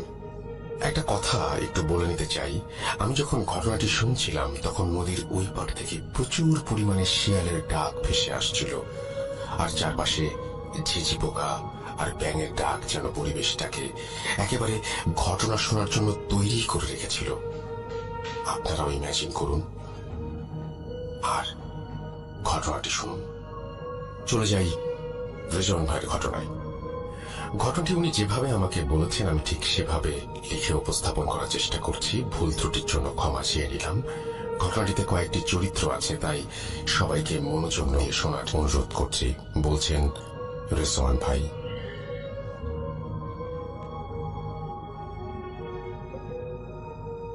আমি তখন বরিশাল বিভাগের একটি কুরিয়ার সার্ভিসে কাজ করি। চাকরিটা ভালোই ছিল, কিন্তু একটা জিনিস খারাপ লাগলো যে রোজ একই ধরনের রুটিন। এভাবে আস্তে আস্তে আমিও আমার কলিগরা যেন হাঁপিয়ে উঠছিলাম। কিন্তু এই একঘেয়েমি কেটে যায় কোরবানি ঈদের ছুটিতে বাড়ি গিয়ে। এছাড়াও ঈদের 2 দিন পরে 6 জন মিলে একটি ট্যুরও দেই আমরা রিফ্রেশমেন্টের জন্য। ট্যুর থেকে ফিরে প্রায় 4 দিন আমি বাড়িতেই ছিলাম। 1 বছর 9 মাসের মতো হবে আমার বিয়ে হয়েছে, কিন্তু ওয়াইফের সাথে বেশি সময় স্পেন্ড করতে পারিনি দূরে চাকরি করার জন্য। যথারীতি ঈদের ছুটি শেষ হয়ে যায় আর আমিও আমার কলিগ সবাই আমাদের চাকরির স্থানে আবারও যোগদান করি। বলে রাখা ভালো যে আমি বরিশালে একটি মেসে থেকে চাকরি করতাম। মেসের একটি রুম আমি একাই নিয়ে নিয়েছিলাম আমার প্রাইভেসির জন্য। মেসের আর বাকিরা অবশ্য আমার কলিগের মাঝেই 2-3 জন ছিল। ওনারাও সিঙ্গেল রুম করেই থাকতেন, যেহেতু সবাই চাকরিজীবী। বাড়ি থেকে মেসে ফেরার পর কয়েকদিন কেটে যায়। এরপর একদিন মেসে আমার বাজারের ডেট পড়ে। আমার রুটিন মতো আমি বাজারের দিকে রওনা হলাম। বাজারে গিয়ে মাছ কিনতে গিয়ে এক বৃদ্ধ চাচার কাছে আমি দেখলাম মোটামুটি বড় সাইজের ইলিশ মাছ দেখে মনে মনে ভাবলাম, এহে, কতদিন খাই না, দেখি যদি একটা নিতে পারি। এই ভেবে আমি চাচার দিকে এগিয়ে গিয়ে চাচাকে জিজ্ঞেস করলাম, কি চাচা, ইলিশ কত করে দিচ্ছেন? উত্তরে উনি বললেন, স্যার 200 টাকা কেজি। ওর এই দাম চাওয়ার কথা শুনে আমি ভ্যাবাচাক খেয়ে যাই আর ভাবতে থাকি, কি বলে 500 টাকার উপরে দাম আর উনি 200 টাকা চাচ্ছে। মনে হয় বোকা, একটু দামাদামি করি। এই বলে আমি চাচাকে বললাম, কি বলেন চাচা, 100 টাকা করে দিয়েন, দিলে কয়েক কেজি নিব, চলবে? উনি আমার দিকে হাসি ভরা মুখে তাকিয়ে বললেন, যান স্যার, আপনি দিনের প্রথম খদ্দের, যান 90 টাকা করে রাখুন। আমি মনে মনে নিজেকে অনেক বড় ভাবতে থাকি আর এদিক ওদিক তাকিয়ে ওনাকে 5 কেজি মাছ মাপতে বলি, এই ভেবে যে ফ্রিজে রেখে অনেক দিন খাওয়া যাবে আর দামটা একেবারেই সস্তা।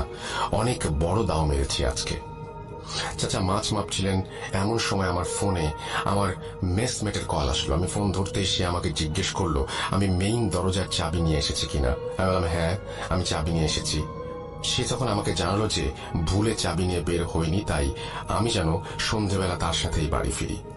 আমিও সম্মতি দিয়ে ফোন রেখে মাছওয়ালা চাচার দিকে তাকাই, কিন্তু আমি সেখানে মাছের ঝুড়ি আর মাছওয়ালা চাচাকে দেখতে পাই না, বরং তার পাশে দেখতে পাই কয়েকজন যুবক মাছ বিক্রেতাকে, যে ইলিশ মাছ মাপছিল দাড়ি পাল্লায়। আমি ওনাকে দেখে ভাবলাম যে চাচা হয়তো বাথরুমে বা অন্য কোথাও গেছে, তাই এই যুবক মাছ বিক্রেতাকে মনে হয় মাছ মাপতে দিয়ে গেছেন।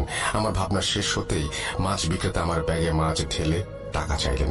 আমি 5 কেজি 90 টাকা করে ধরে 450 টাকা দিলাম, কিন্তু এই 450 টাকা দেখে সে আমাকে বলল, 8 টাকা কই স্যার? আমি বিরক্ত হয়ে বললাম, কি বলছেন, চাচা তো 90 টাকা কেজি করে বলছিলেন, সেই অনুযায়ী 450 টাকাই হয়। আমার কথা শুনে মাছ বিক্রেতা আমাকে বদ্ধ উন্মাদ ভেবে বলতে লাগলো, স্যার কি স্বপ্ন দেখতেছিলেন?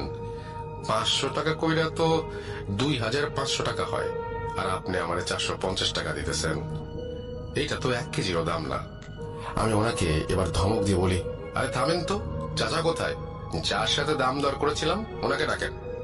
মাছ বিক্রেতা তখন অন্য মাছ বিক্রেতাদের দিকে তাকাচ্ছিলেন আর আমাকে এসে হঠাৎ বলল, স্যার এখানে কোনো বুড়া চাচা নাই, আমরাই রোজ এখানে মাছ বেচি। আপনি এইখানে আয়সা আমার ঝুড়ির পাশে দাঁড়ায় নিজে নিজেই কি সব বলতেছিলেন, আর হঠাৎ কইরাই 5 কেজি মাছ মাপতে বলে ফোন হাতে সামনে আগায় গেছিলেন। ওনার কথা শুনে আমি নিজের কান আর চোখে বিলিভ করতে পারছিলাম না, কিন্তু অগত্যা আমাকে 2500 টাকা দিয়েই 5 কেজি ইলিশ আনতে হলো। সেদিন আমি আর অফিস করিনি। সারাদিন এই মাছের ঘটনাটা ভাবছিলাম আর প্রচন্ড মাথা ব্যথায় ভুগছিলাম। সন্ধ্যার পরে সবাই ফিরে এসে দেখে আমি 5 কেজি ইলিশ নিয়ে ফিরে এসেছি, আর এটা দেখে ওরা আমাকে বকাবকি করে কিছুটা। আমি মন খারাপ করে একটু জলদি সেদিন শুয়ে পড়ি আর ঘুমিয়ে পড়ি। মাঝরাতে হঠাৎ আমার দরজায় কেউ নক করলো। কয়েকবার নকের আওয়াজ শুনে আমার ঘুম ভাঙলে আমি প্রচন্ড মাছের গন্ধ অনুভব করতে থাকি আর দরজার দিকে তাকিয়ে জিজ্ঞেস করি, কে কে বাইরে? এত রাতে কি চাই?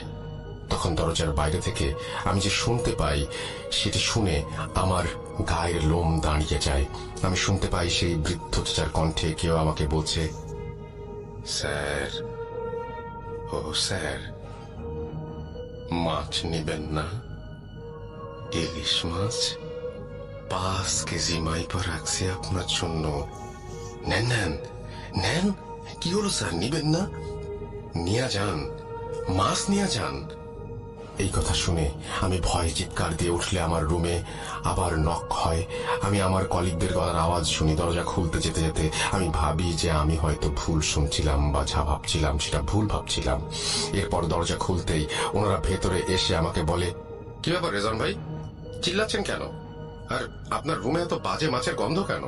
ওনাদের এই কথা শুনে আমি আকাশ থেকে পড়ি। আরে, ওনারাও মাছের গন্ধ পাচ্ছেন? তাহলে সমস্যাটা কি হলো? আমি তো তাহলে ভুল শুনছি না মনে হয়। কি হচ্ছে এসব? এরপর আমার মেসমেটরা আমাকে পানি খাইয়ে শান্ত করেন আর আমার কথা শুনে বলেন যে সব আমার মনের ভুল। আর এরপর তারা আমার ঘর থেকে নিজ নিজ ঘরে চলে যান। আমিও বিষয়টাকে মনের ভুল ভেবে আবার ঘুমানোর চেষ্টা করি। যখন হালকা তন্দ্রাচ্ছন্ন হয়ে পড়ি, তখনই আমার রুমের চারপাশ থেকে ফিস ফিস প্রতিধ্বনি শুনতে পাই। মাছ, মাছ, ইলিশ মাছ নেবেন না? নেবেন না স্যার? আপনাকে নিতেই হবে, দাম করেছেন, এখন না নিলে খারাপ হবে। মাছ নেবেন না স্যার? ইলিশ মাছ? এমন ভাবে শব্দটা হচ্ছিল যেন মনে হচ্ছিল আমি কোনো হরর মুভির থিয়েটারে, আর চারপাশ থেকে হরিফিক সব সাউন্ড ভেসে আসছে। আমি আবার ঘুমিয়ে পড়ি। রুমের লাইট জ্বালিয়ে ঘড়ির দিকে তাকিয়ে দেখি 3:15 বাজে। ঘুম থেকে উঠে ঘড়ি দেখার সাথে সাথেই আমি আবার বিছানায় পড়ে যাই। আমার চারপাশ ব্ল্যাক আউট হয়ে যায় আর আমি দেখতে পাই যে আমার রুমে আমি বিছানায় বসে, আর আমার বারান্দার দরজার সামনে সেই মাছ বিক্রেতা দাঁড়িয়ে। সে আমাকে খুব কঠিন গলায় বলছে, স্যার, মাছ তো আপনাকে নিতেই হবে। যদি নেন আপনি বেঁচে যাবেন, আর না নিলে কেউ বাঁচবে না। আমি তাকে বললাম যে আমি মাছ নেব না। তখন সে আমাকে বলল, নিবি না? ঠিক আছে, এবার দেখ কি হয়, দেখে নিস তুই। এই কথা বলে সেই মাছ বিক্রেতা মনে হলো হাওয়ায় মিলিয়ে গেল। আর আমারও মাথায় কিছু ছিল না, আমি মনে হয় ঘুমিয়ে গিয়েছিলাম। আমি যখন ঘুম থেকে উঠি তখন দেখি আমার পাশে একজন মেসমেট বসে আছে, আর আমি চোখ খুলতেই সে আমাকে দেখে আলহামদুলিল্লাহ বলল। আমার বিছানার সামনের দেয়ালের অ্যানালগ ঘড়ি থাকায় আমি দেখলাম 5:50 বাজে, অর্থাৎ ভোর। কিন্তু আমার মেসমেট আমাকে যা বলল তাতে আমি নিজেকে আর ধরে রাখতে পারছিলাম না। আসলে সময়টা ছিল সন্ধ্যা 5:50, অর্থাৎ আমার জীবন থেকে 14টি ঘন্টা গায়েব হয়ে গেছে। আমার মেসমেটদের বক্তব্য ছিল যে আমি দুপুর অব্দি রুমের দরজা না খোলায় তারা বাড়িওয়ালার কাছ থেকে ডুপ্লিকেট চাবি এনে দরজা খুলে দেখে আমি মেঝেতে পড়ে আছি আর আমার হাতে মাছের আঁশ লেগে আছে। এরপর থেকে তারা আমাকে বিছানায় উঠিয়ে আমার হাত পরিষ্কার করে রান্নাঘরে খাবার রান্না করতে গেলে দেখে ফ্রিজ থেকে ইলিশ মাছ বের হয়ে মেঝেতে পড়ে আছে, আর একটা মাছের গায়ে কোনো আঁশ ছিল না। এই দেখে তারা কিছুটা অবাক হয়, আর আমার হাতে মাছের আঁশ দেখে রান্নাঘরে আঁশবিহীন মাছ, এসব তারা মিলানোর চেষ্টা করে কিন্তু মিলাতে পারেনি। এর মাঝে আমি কিছুটা মানসিকভাবে স্ট্রেসড হয়ে যেতে শুরু করি, কারণ হঠাৎ এই জিনিসগুলো আমার কাছে খুব আনইউজুয়াল লাগছিল। আর আগেও কখনো আমার সাথে এমন কিছু হয়নি। ভয়ও পাচ্ছিলাম, মানসিক আঘাতও পাচ্ছিলাম একই সাথে। এরপর সন্ধেবেলা আমার মোবাইল একটা ফোন আসে। ফোনটি ছিল আমার আম্মুর। ফোন ধরতেই আম্মু বলেন যে আমি খুব জলদি যেন বাড়ি ফিরে আসি। আমি কারণ জিজ্ঞেস করলে আমার আম্মু আমাকে কিছুই বলে না, ফোন কেটে দেয়। আমি বাড়ি যাবার জন্য বাসের টিকিট কাটতে যাই, কিন্তু সেদিন টিকিট না পেয়ে পরের দিন রাতে বাসের টিকিট কেটে নেই। অফিসের বসকে অনেক কষ্টে ছুটি দেওয়ার কথা রাজি করিয়ে বাড়ি ফিরে এলাম। বাড়ি ফিরে এসে যে সকল দৃশ্য দেখি তা কল্পনার বাইরে। আমার স্ত্রী মাইশা, সে অসুস্থ, তার চোখের নিচে কালি পড়ে গেছে, হাত পা শুকিয়ে গেছে। আমি আম্মুকে জিজ্ঞেস করলে আম্মু আমাকে যা বললেন তা ওনার ভাষাতেই বলছি। তুই বরিশাল চলে যাবার কিছুদিন পর রাতের বেলা আমরা সবাই ঘুমিয়েছিলাম অন্যান্য দিনের মতোই। শেষ রাতের দিকে খুব জোরে চিৎকারের আওয়াজ পাই আমরা। শুরুতেই বউয়ের ঘরে গিয়ে দেখি বউ নেই। এরপর সারা বাসা খুঁজে শেষমেশ ছাদে গিয়ে তাকে অজ্ঞান অবস্থায় পাওয়া যায়। তার মুখে পানি ছিটিয়ে হাত পা মালিশ করে তার জ্ঞান ফেরানো যায়। কিন্তু জ্ঞান ফিরতেই সে সবার আগে যে কথাগুলো বলে সেগুলো হলো, মাছ মাছ মাছ খাবো, ওকে বল আমার জন্য ইলিশ মাছ আনতে, ও আমাকে মাছ দিয়েছে, ও কেন নেয়নি মা, কেন?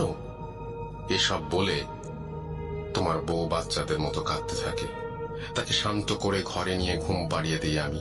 কিন্তু সকালে ঘুম থেকে উঠলে ওকে জিজ্ঞেস করি ও কেন রাতে ছাদে গিয়েছিল। কিন্তু মায়েশা একেবারে অবাক হয়ে বলে, কি বলছেন মা, আমি রাতে সেই যে বিছানায় ঘুমিয়েছিলাম, এই কেবলই উঠলাম। এই কথা শুনে আমি মায়েশাকে আর কিছু বলি না। এর পরের দিন সন্ধ্যা হতেই মায়েশা ছাদে চলে যায়। শুরুতে ভেবেছিলাম যে তোমার সাথে রোজ বিকাল সন্ধ্যায় ছাদে যাওয়ার অভ্যাস ছিল, কিন্তু তোমাকে মিস করে তাই হয়তো ছাদে যায়। কিন্তু সন্ধ্যায় ছাদে যাওয়া আমার পছন্দ ছিল না। ভেবেছিলাম 2-1 দিন পর ও নিজেই যাওয়া বন্ধ করে দেবে, কিন্তু না, ওর ছাদে যাওয়া, সময় কাটানো আরো বাড়তে লাগলো। ওর শারীরিক পরিবর্তন হচ্ছিল, ও শুকিয়ে যাচ্ছিল। সারা রাত দিন ঘুমালেও চোখে নিচে কালি পড়ছিল। গত পরশু সন্ধ্যায় মায়েশা ছাদে যাচ্ছিল, তখন আমি ওকে ছাদে যাওয়ার জন্য আটকালে মায়েশা আমাকে হাতের ইশারায় আমার কান ওর মুখের কাছে নিয়ে আসে।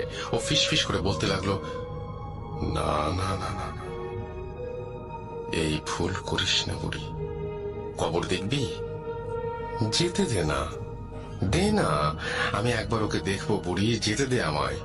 এই কথা বলে মায়েশা সেদিনের মতো আবার বাচ্চাদের মতো কাঁদতে লাগলো। এরপর সে ছাদে চলে যায়। রাতের বেলা ঘরে ফিরে মায়েশা তোমার বোনের ঘরে যায়।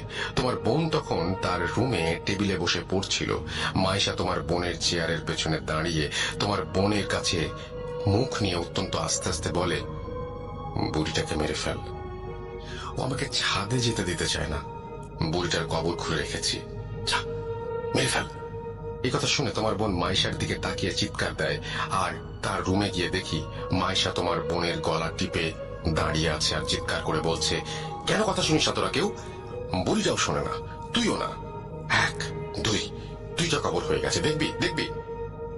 এসব বলতে বলতে মায়েশা নিজেই অজ্ঞান হয়ে যায়। এরপর আমরা তাকে বিছানায় শুইয়ে দিই আর তোমার বোনকে জিজ্ঞেস করি কেন মায়েশা তার গলা টিপে ধরেছিল। তোমার বোন তখন আমাদের জানায় যে মায়েশা তাকে যে বলেছিল, মায়েশার দিকে যখন তাকিয়েছিল তখন মায়েশার চেহারা নাকি অদ্ভুত শয়তানি ছাপ ছিল, তাই সে ভয়ে চিৎকার দিয়েছিল। একটু পরে মায়েশার জ্ঞান ফিরলে সে উঠে বসে, তোমার বাবাকে আর তোমার বোনকে একসাথে কাছে ডাকে আর আমাদের কানের কাছে মুখ নিয়ে এসে ফিসফিস করে বলতে থাকে, মাছ এসেছে, মাছ, আমার নদীতে মাছ এসেছে, আমি মাছ শিকার করব, মাছকে ডাক বুড়ি ডাক। এসব বলা শেষ হলে সে চিৎকার দিয়ে ওঠে, জ্ঞান হারায় আর তোমাকে ফোন করি। ডাক্তার এসে বলেছে সে খুব স্ট্রেসড আর মানসিক তাড়নায় আছে মেয়েটা, কিন্তু স্ট্রেসের কারণ কি সেটা মায়েশা ডাক্তারকে বলে না। সে ডাক্তার সাথে কোনো কথাই বলেনি। এরপর ডাক্তার কিছু ওষুধ দিয়ে চলে যান। এবার বল আমি কি করতে পারি? আমার মায়ের মুখে সব শুনে আমি আমার আম্মুকে জিজ্ঞেস করি যে মায়েশার পরিবারকে এসব জানানো হয়েছে কিনা। আম্মু বলেন যে আমার সাথে কথা বলে মায়েশার পরিবারকে জানানোর অপেক্ষায় ছিলেন ওনারা। আমি আম্মুকে বলি এখনই জানানোর কোনো দরকার নাই। আম্মু আমাকে কারণ জিজ্ঞাসা করলে আমি ওনাকে কিছু না বলে রুমে চলে আসি। কি বলতাম আম্মুকে? আমার জন্য সব হচ্ছে, আমার ভুলের জন্য আমার স্ত্রী এই অবস্থা।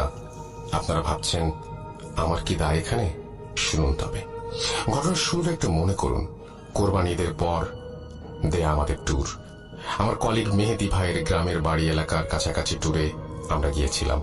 সেই ট্যুরে গিয়ে মেহেদি ভাই আমাদের একদিন রাতের বেলা একটি স্পিরিট কলিং প্রসেসের কথা বললেন আর এও বললেন যে আমরা চাইলে ট্রাই করতে পারি। আমি সব বিলিভ করি না এবং বিলিভ না করার কারণে বলেছিলাম যে আর এসব ফালতু, স্পিরিট বলে আবার কিছু হয় নাকি, দেখেন আপনারা ট্রাই করে। সবাই রাজি হলে মেহেদি ভাই একটি পুরনো বই বের করে মেঝেতে একটি তারকা এঁকে তার চারপাশে 4 জনকে বসিয়ে দেন। একে অপরের হাত ধরেছিল তারা। আমরা 6 জন ছিলাম। আমরা আমার এক কলিগ খুব ভয় পাওয়ায় সে এক্সপেরিমেন্টে অংশ নেয়নি। এরপর মেহেদী ভাই মাটিতে বাটির শুকনো পাতা আর কি সব দিয়ে আগুন জেলে ধোয়া তৈরি করে স্পিরিট কল করলেন। 10 মিনিট, 15 মিনিট, 1 ঘন্টা পার হলেও কিছু হয় না। আর জিনিসটাকে ফেক ভেবে আমি আমার 2 হাত ছেড়ে উঠে পড়তেই মেহেদী ভাই আমাকে ধমক দিয়ে বলেন, রেজওয়ান, তুমি নিয়ম ভাঙবে না, নিয়ম ভাঙলে ক্ষতি হবে, বসে যা, আয়। ওনার এই কথা শুনে আমি তাচ্ছিল্যের হাসি দিয়ে রুম থেকে বেরিয়ে যাই এবং বারান্দায় বসে সিগারেট খেতে লাগলাম। এরপর আমাদের মাঝে কথাবার্তা তেমন হয়নি, আর আমরাও এই বিষয়টা ভুলেই গিয়েছিলাম। কিন্তু এবার আমার মাথায় আসলো এই ট্যুরের কিছুদিন আগে আমার সাথে মাছ নিয়ে এই ঘটনার কথা, আর আমার ওয়াইফের সাথে সেম মাছ নিয়ে ঘটনা। তাহলে অবশ্যই সেই এক্সপেরিমেন্টের কারণে কোনো খারাপ কিছু আমার পিছু নিয়েছে, যা আমার ওয়াইফের ক্ষতি করতে চাচ্ছে। আমি আমার মা বাবাকে এসব কি করে বলতাম, আপনারাই বলুন। এর পরের দিন আমি এলাকার মসজিদের ইমাম সাহেবের কাছে গিয়ে সব ঘটনা খুলে বলি। উনি আমাকে বকাঝকা করেন আর বলেন যে এসব হারাম কাজ করে বিপদ ডেকে আনলে উনি সাহায্য করবেন না। এরপর উনি আমাকে আরেকজন হুজুরের একটি ঠিকানা দিয়ে সেখানে যেতে বলেন। আমি সেদিনই সেই হুজুরের কাছে যাই আর দেখা করে সব জানাই। উনি সন্ধ্যায় আমাকে নিয়ে আসন করবেন বলে জানান। মাগরিবের আজান হলো, আমি আর হুজুর একসাথে নামাজ পড়ে ওনার ঘরে গিয়ে আসনে বসলাম। হুজুর আমার 2 হাত ধরে দোয়া পড়ছিলেন আর ফু দিচ্ছিলেন। এক পর্যায়ে হঠাৎ আমার হাত ছেড়ে দিয়ে উনি বললেন, রেজওয়ান ভাই, আপনি যা ভাবছেন সেটা একেবারে 100% ভুল। সেদিন ওই এক্সপেরিমেন্টে কোনো জিন হাজির হয়নি, আর আপনার সাথে যা হয়েছে তা কিছুই ওই এক্সপেরিমেন্টের ফল না। হুজুরের মুখে সব শুনে আমি ওনাকে জিজ্ঞেস করি, তাহলে আসল সমস্যা কি? আমার কথা শুনে হুজুর বলেন, আমার বাসায় না গেলে উনি বুঝতে পারবেন না, আর আমার বাসায় যাবার আগে কিছু প্রস্তুতি আছে ওনার, যা ওনার করতে 3-4 দিন সময় চাই। এরপর ওনাকে সময় দিয়ে ওনার ফোন নাম্বার নিয়ে বাড়ি ফিরে আসি, আর আম্মু আব্বুকে বলি মাইশার ফ্যামিলির সাথে যোগাযোগ করতে। আমার আম্মু আব্বু মাইশার পরিবারের সাথে যোগাযোগ করতে সেখান থেকে উঠে আসে আরো এক চাঞ্চল্যকর তথ্য। কি সেই তথ্য? শুনুন মাইশার মায়ের ভাষায়। আপনাদের কাছে ক্ষমা চাচ্ছি, আমি আর মাইশার বাবা। আমাদের মেয়ের বয়স যখন 10 বছর ছিল তখন তার একটি মানসিক রোগ দেখা দেয়। সে নিজে নিজে কথা বলতো, লেখাপড়া করতো না, আমাদের সবাইকে মারবে বলে চড়াও হয়ে যেত। অনেক হুজুর কবিরাজি তদবির করেছি আমার মেয়ের, কিন্তু সে ভালো হচ্ছিল না। অবশেষে একজন মনোরোগ বিশেষজ্ঞকে দেখানো হলে সে বলে এই রোগটা খুবই রেয়ার কেস, লাখ মানুষের মাঝে একজনের হয়। নিজেকে ভুলে গিয়ে অন্যের মতো আচরণ করা, ভায়োলেন্স, আর এরপর সব ভুলে যাওয়া। এই রোগের চিকিৎসা মেডিটেশন আর নিয়মের মাঝে চললে ঠিক হয়ে যাবে বলে ডাক্তার আমাদের বলেন। 3-4 মাস আমার মেয়ের চিকিৎসা হয়, আস্তে আস্তে সে ভালো হয়। ডাক্তার আমাদের বললেন আমার মেয়ে খুব একা ফিল করে সবার মাঝে থেকেও। ওকে এই একাকিত্বের ফিলিংসটা আর যেন ছুতে না পারে। এমনিতে আর কোনো সমস্যা হবে না বলেন ডাক্তার। দেখতে দেখতে আমার মেয়েকে ডাক্তার সুস্থ করে তোলেন। কিন্তু দেখেন এবার কি হলো, জামাই বরিশাল চলে যাবার পর আমার মেয়েটা আবার একা হয়ে গিয়েছিল, আর সেজন্যই এই সমস্যা ফিরে এসেছে। এসব বলতে বলতে আমার শাশুড়ি কান্নায় ভেঙে পড়েন। ওনাকে আর কোনো কিছু না বলে, কোনো সান্ত্বনাও না দিয়ে রাগে আমি আমার আম্মুর হাত থেকে ফোন নিয়ে লাইন কেটে দেই। আমি আমার রুমে চলে আসি আর ভাবতে থাকি, এটা তাহলে মাইশার মানসিক সমস্যা, ভালো কোনো ডাক্তার দেখাবো, তাহলে কি ঠিক হয়ে যাবে?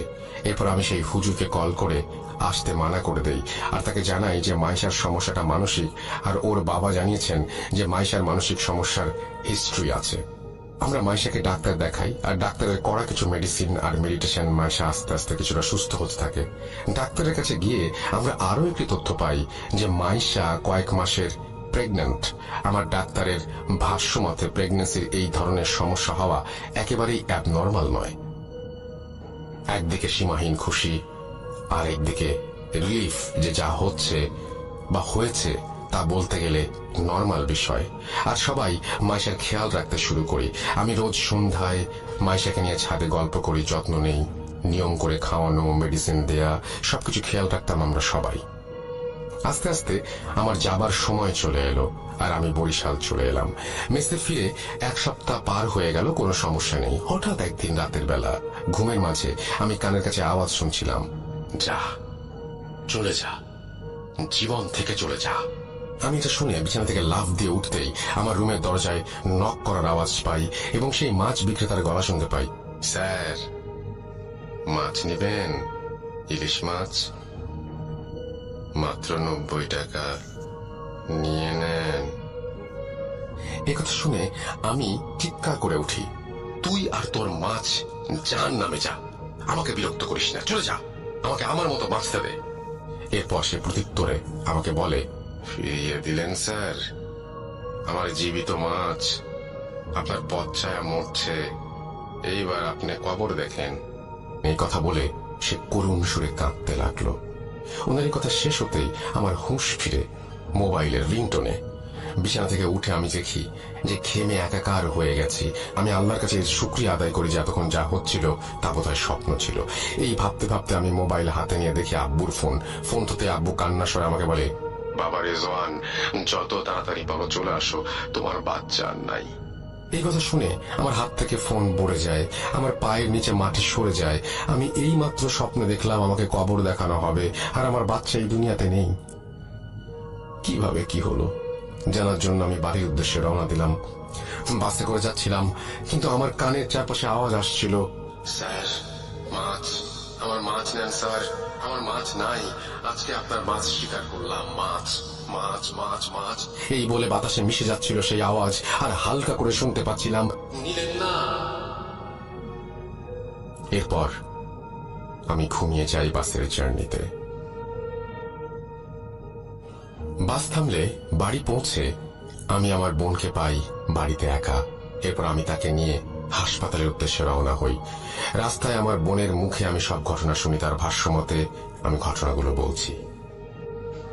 ভাইয়া, তুমি যেদিন চলে গেলে সেদিন রাতে আমি পানি খেতে উঠে ডাইনিং এ গিয়েছিলাম। গিয়ে দেখি মাইশা ভাবি ডাইনিং এর একটি চেয়ারে বসে আছে। ওনাকে ওভাবে আমি ভয় পেয়ে যাই দেখে ওনাকে জিজ্ঞেস করি যে উনি কেন ওখানে এত রাতে বসেছিলেন। উনি আমাকে ইশারায় ওনার মুখের কাছে আমার কান নিয়ে যেতে বললেন। আমি কান ওনার মুখের কাছে নিয়ে যেতেই উনি বলেন, মাছ খাবি? ইলিশ মাছ। আমার পেটে মাছ আছে একটা, আমি কেটে বের করে দেই, তুই রান্না কর আর বুড়িটাকে কবর দে। কে কবর দে ওকে? আরে কি ভাবছিস, দে। এই বলে উনি মেঝেতে বসে পড়েন আর মাটিতে আছড়ে আছড়ে বলতে লাগলেন, এই দেখ আমি কবর খুঁড়ছি, মাছটাকে বের করব, কবর দিতে হবে যে, যা বুড়িটাকে ডেকে আন। উনার এই আচরণ দেখে আমি চিৎকার করে উঠলে আম্মু আব্বু ডাইনিং এ এসে মাইশা ভাবিকে ধরে তার বিছানায় নিয়ে যান। মাইশা ভাবি আব্বু আম্মুকে গালাগাল দিচ্ছিলেন আর বলছিলেন, তোরা কেউ মাছ খাস না, তোদের ছেলে খায় না, মেয়ে খায় না, আর তোরাও খাস না। তোদের ছেলেকে কত করে বললাম আমার মাছ নিয়ে যেতে, কিন্তু ও নেয়নি। তাই আমি তোর ছেলের মাছ নিয়ে যাব। দেখ দেখ, ওই যে কবর খুঁড়ে রেখেছি, মাছ কবর দেব। এসব বলে ভাবি জ্ঞান হারান। ওনার পাশে সেদিন আমরা সারা রাত বসেছিলাম। সকালে উঠে ভাবি আমাদের বলেন যে রাতের বেলা উনি ছাদে গেলে আমাকে বলেন আম্মু আব্বুকে মেরে ফেলতে, আর তোমাকেও যেন মেরে ফেলা হয়। এরপর ভাবিকে ডাক্তারের কাছে নিলে ডাক্তার কিছু ওষুধ দিয়ে পাঠিয়ে দেন।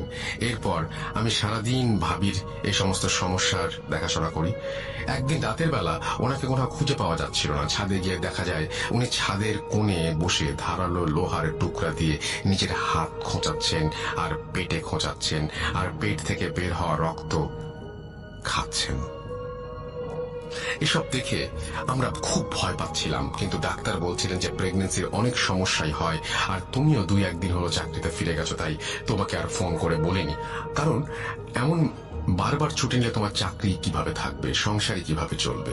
এরপর একদিন রাতের বেলা আমি আমার রুমে ঘুমাচ্ছিলাম। হঠাৎ আমার রুমে কুকুরের ডাক শুনে আমি লাফ দিয়ে বিছানা থেকে উঠে যাই, আর আমার রুমে কুকুরের ডাক কোথা থেকে এলো দেখতে থাকি। এর মাঝে হঠাৎ পচা মাছের গন্ধ দিয়ে আমার রুম ভরে যায়। আমি বিছানা থেকে উঠার জন্য পাশ ফিরতে দেখি মাইশা ভাবি বাজে হাসি নিয়ে আমার পাশে শুয়ে আছেন, আর কুকুরের আওয়াজটা উনি মুখ দিয়ে করছিলেন। আমি ওনার শরীর থেকে রক্তের গন্ধও পাচ্ছিলাম, আর তাই তাকে জিজ্ঞাসা করি যে কেন এখানে রক্তের গন্ধ, কেনই বা সে ওরকম বাজে আওয়াজ করছে। তখনই সে মুখে হাত দিয়ে ধরে ফেলেন আর কানের কাছে মুখ এনে তিনি বলেন, মাছ শিকার করেছি। এই বলে সে আমার হাতে একটি ছুরি ধরিয়ে দিয়ে বলেন, নে বুড়িকে মেরে ফেল আর কবরে ধাক্কা দিয়ে ফেলে দে। আমার হাতে ছুরির স্পর্শ পেতেই আমি ছুরিতে আঠালো কিছুর আভাস পাই আর ভাবির হাত সরিয়ে জোরে চিৎকার দেই। আমার চিৎকারে আব্বু আম্মু রুম থেকে এসে লাইট অন করে যা দেখেন সেটা ভোলার না। আমরা দেখি আমার ভাবির পেট থেকে রক্ত বেরিয়ে বিছানা ভিজে গেছে, শরীরের কাপড় কাটা। ওনাকে ধরে বিছানায় শুয়ে আমি আর আম্মু পেটের কাপড় সরিয়ে দেখি ওনার পেটে 2-3টা স্ট্যাবের দাগ। আমাদের বুঝতে বাকি রইল না যে ভাবি কি করেছেন। তৎক্ষণাৎ ওনাকে হাসপাতালে নিয়ে যাওয়া হয়। ডাক্তার জানান ওনার বাচ্চা আর বেঁচে নেই। আমার বোনের মুখে সব শুনে আমি রাগে দুঃখে একাকার হয়ে যাই আর মনে মনে বলতে থাকি, মাছ কি, কেনই বা মাছ নিয়ে এত ঘটনা। এরপর আমি হাসপাতালে গিয়ে দেখি আমার শ্বশুর শাশুড়ি সহ অনেকেই সেখানে উপস্থিত আছেন। মাসের সাথে দেখা করি, সে ঘুমোচ্ছে। তাকে ওই অবস্থায় দেখে আমার মরে যেতে ইচ্ছা করছিল। এরপরে সব কেন শুধুমাত্র মানসিক সমস্যা নয় তা বুঝতে পারি আমরা সবাই। আর আমি সেই হুজুরকে ফোন করি যার সাথে আগে দেখা করছিলাম। সেদিন রাতে আমাদের বাসায় হুজুর আসেন এবং আসন করেন। এর আগে হুজুর হাসপাতালে গিয়ে মাইশাকে দেখে আসেন আর আমাদের কাছ থেকে সবকিছু জেনে নেন।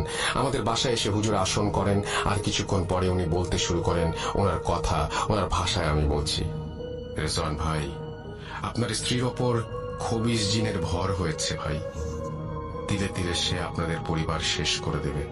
আপনি যে স্বপ্ন দেখতেন সেগুলো সেই দেখাতো, আর লক্ষ্য ছিল আপনাকে পাগল করে দেয়া। আর সে মাছ বিক্রেতার রূপ ধরে আপনার সাথে ছলনা করছে। আমি হুজুরকে জিজ্ঞেস করলাম জিনের ভর করার কারণ কি। উত্তরে হুজুর বললেন, ভাই, আপনার স্ত্রীকে নিয়ে রোজ সন্ধ্যায় ছাদে যেতেন, আর আপনি যেদিন চলে যান বরিশাল তার পরদিন বা কিছুদিনের মাঝে এই সন্ধ্যায় আপনার স্ত্রী ছাদে একাই যায়। তার চুল ছিল খোলা। সন্ধ্যাবেলায় আপনার স্ত্রীকে দেখেই সেই জিন আকৃষ্ট হয়ে যায় আর মাইশা ভাবিকে সে নিয়ে যাবে বলে ঠিক করে। কিন্তু মাইশা ভাবি প্রেগনেন্ট থাকায় সে রেগে যায় আর ঠিক করে যাকে ভালোবাসে তার কাছ থেকে অন্যের বাচ্চা সে আনতে দেবে না। তাই সে আপনার বাচ্চাকে হত্যা করলো আর আপনাকে পাগল বানিয়ে স্ত্রী থেকে দূরে সরিয়ে আপনার মা বাবাকে মেরে সে আপনার স্ত্রীকে নিয়ে যেতে চাচ্ছিল। ওনার কথা শুনে আমি ওনাকে জিজ্ঞাসা করলাম আমাকে কেন মাছ সাজছে সে। হুজুর বললেন, ওই মাছের মাধ্যমে জিন আপনাকে বশ করে পাগল বানাতে চাইছিল, কিন্তু আপনি সেই মাছ না নেয়ায় সে আপনাকে ধোঁকা দেয় এই বলে যে আপনার মাছ মারবে।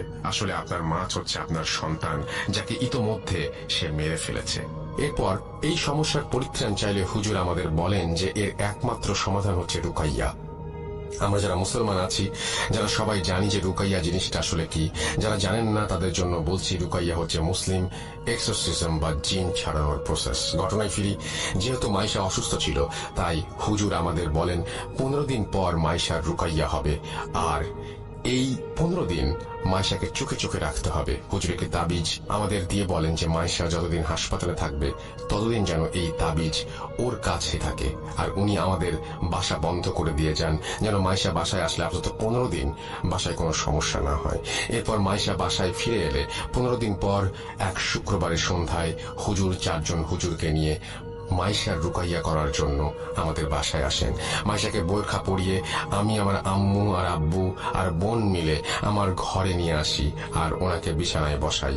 হুজুর একটা ইসলামিক বই বের করলেন আর লাইট অফ করে কয়েকটা মোমবাতি জ্বালিয়ে আমাদের বললেন, যাই হয়ে যাক ভাবিকে ছাড়বেন না। মায়া করবে, কান্নাকাটি করবে, ভয় দেখাবে, আঘাত করবে, কিন্তু আপনারা দুর্বল হবেন না।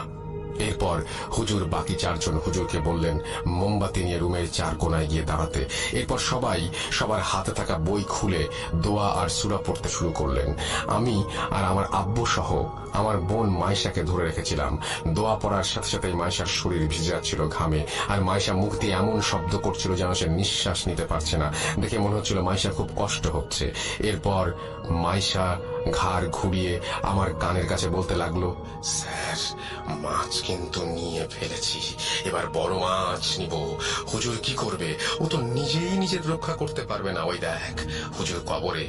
এই বলে সে আমার চেহারা বরাবর একটি ফু দিল। আমি বেহুশের মতো হয়ে গিয়েছিলাম আর দেখতে পেয়েছিলাম এক জঙ্গলে পড়ে আছি, আর আমার সামনে একটি কবর খোঁড়া, কবরে একটি লাশ যার মুখের দিকে কাফন খোলা। লাশটি ছিল সেই হুজুরের। এই দেখে আমি চিৎকার করে উঠি আর আমার মনে হতে লাগলো আমার উপর বৃষ্টি পড়ছে। হঠাৎ আমার হুঁশ ফিরে এলো। আমি দেখলাম হুজুর আমার হাত ধরে ঝাঁকি দিয়ে বলছেন, ভাই, বলেছিলাম না ধোকা দিবে, শক্ত হন। এরপর হুজুর আবার দোয়া পড়তে লাগলেন। আমি চোখ বন্ধ করে মাইশাকে ধরেছিলাম। কিছুক্ষণ পর আমার কানে সেই বৃদ্ধ মা চলার আওয়াজ শুনতে পাই। যাচ্ছি, আমি চলে যাচ্ছি, কিন্তু তোর সন্তানকে সাথে নিয়ে যাচ্ছি। ছেলের লাশ দেখ, চোখ খোল, আরে চোখ খোল, মাছ তো নিলি না, ছেলেকে বিলিয়ে দিলি, কেন মাছ নিলি না? আমি মাইশার মুখে এসব শুনে চোখ খুলিনি, আর মাইশা আস্তে আস্তে নিস্তেজ হয়ে গেল। রুমের চারপাশ থেকে উচ্চ স্বরে শুনতে পেলাম, আলহামদুলিল্লাহ, আল্লাহু আকবার। এরপর হুজুর আমাকে চোখ খুলতে বলেন। চোখ খুলতেই আমার আম্মুকে দেখলাম রুমের লাইট অন করতে, আর আমার বোন পানি এনে মাইশার মুখে ছিটিয়ে দিল। আমি আর আম্মু মাইশার হাত মালিশ করতে লাগলাম। একটু পর ওর জ্ঞান ফিরে এলো। ও বলল, রিজওয়ান, কি হলো আমার? আমার মনে হচ্ছে আমার ভেতর থেকে কেন জানি ভারী একটা বোঝা চলে গেছে। কি হয়েছে বলো তো? মাইশার কথা শুনে হুজুর মুচকি এসে বললেন, সবই আল্লাহর ইচ্ছা, আপনি ভালো হয়ে গেছেন। আপনি নিশ্চয়ই জানেন আপনার সাথে কি হয়েছে। যাই হোক, আল্লাহর রহমতে আর কিছু হবে না ইনশাআল্লাহ। আপনাকে একটা তাবিজ দিচ্ছি, 7 দিন পর খুলে ফেলবেন, আর কখনোই সন্ধ্যার পর ছাদে যাবেন না। এই বলে তাবিজটা দিয়ে হুজুর চলে যান।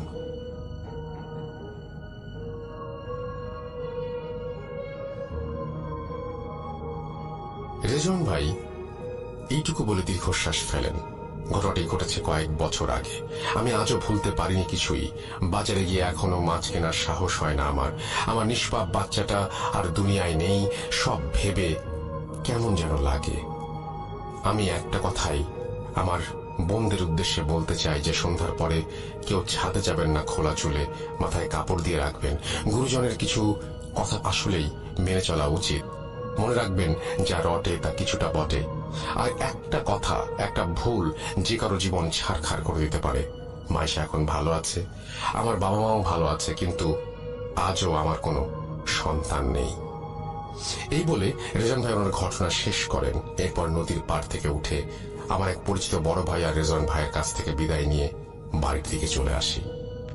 আজকের মতো এই ছিল আমার ঘটনা। কষ্ট করে পড়ে শোনানোর জন্য ধন্যবাদ, আর লিসনারদের জানাই আন্তরিক কৃতজ্ঞতা এতক্ষণ সময় নিয়ে ঘটনাটি শোনার জন্য। শেষে বলতে চাই, বিলিভ করার অধিকার যেমন আপনার আছে, তেমনি না করার অধিকারও আপনার।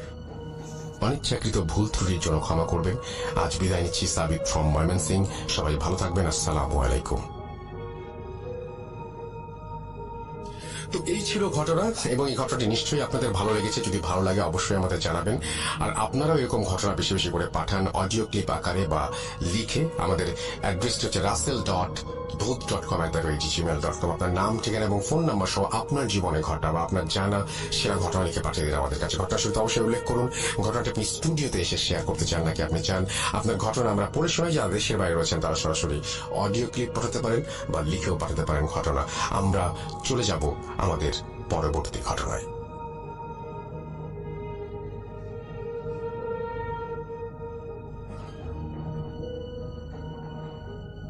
Entertainment is a must. শুনুন স্বাধীন পডকাস্ট।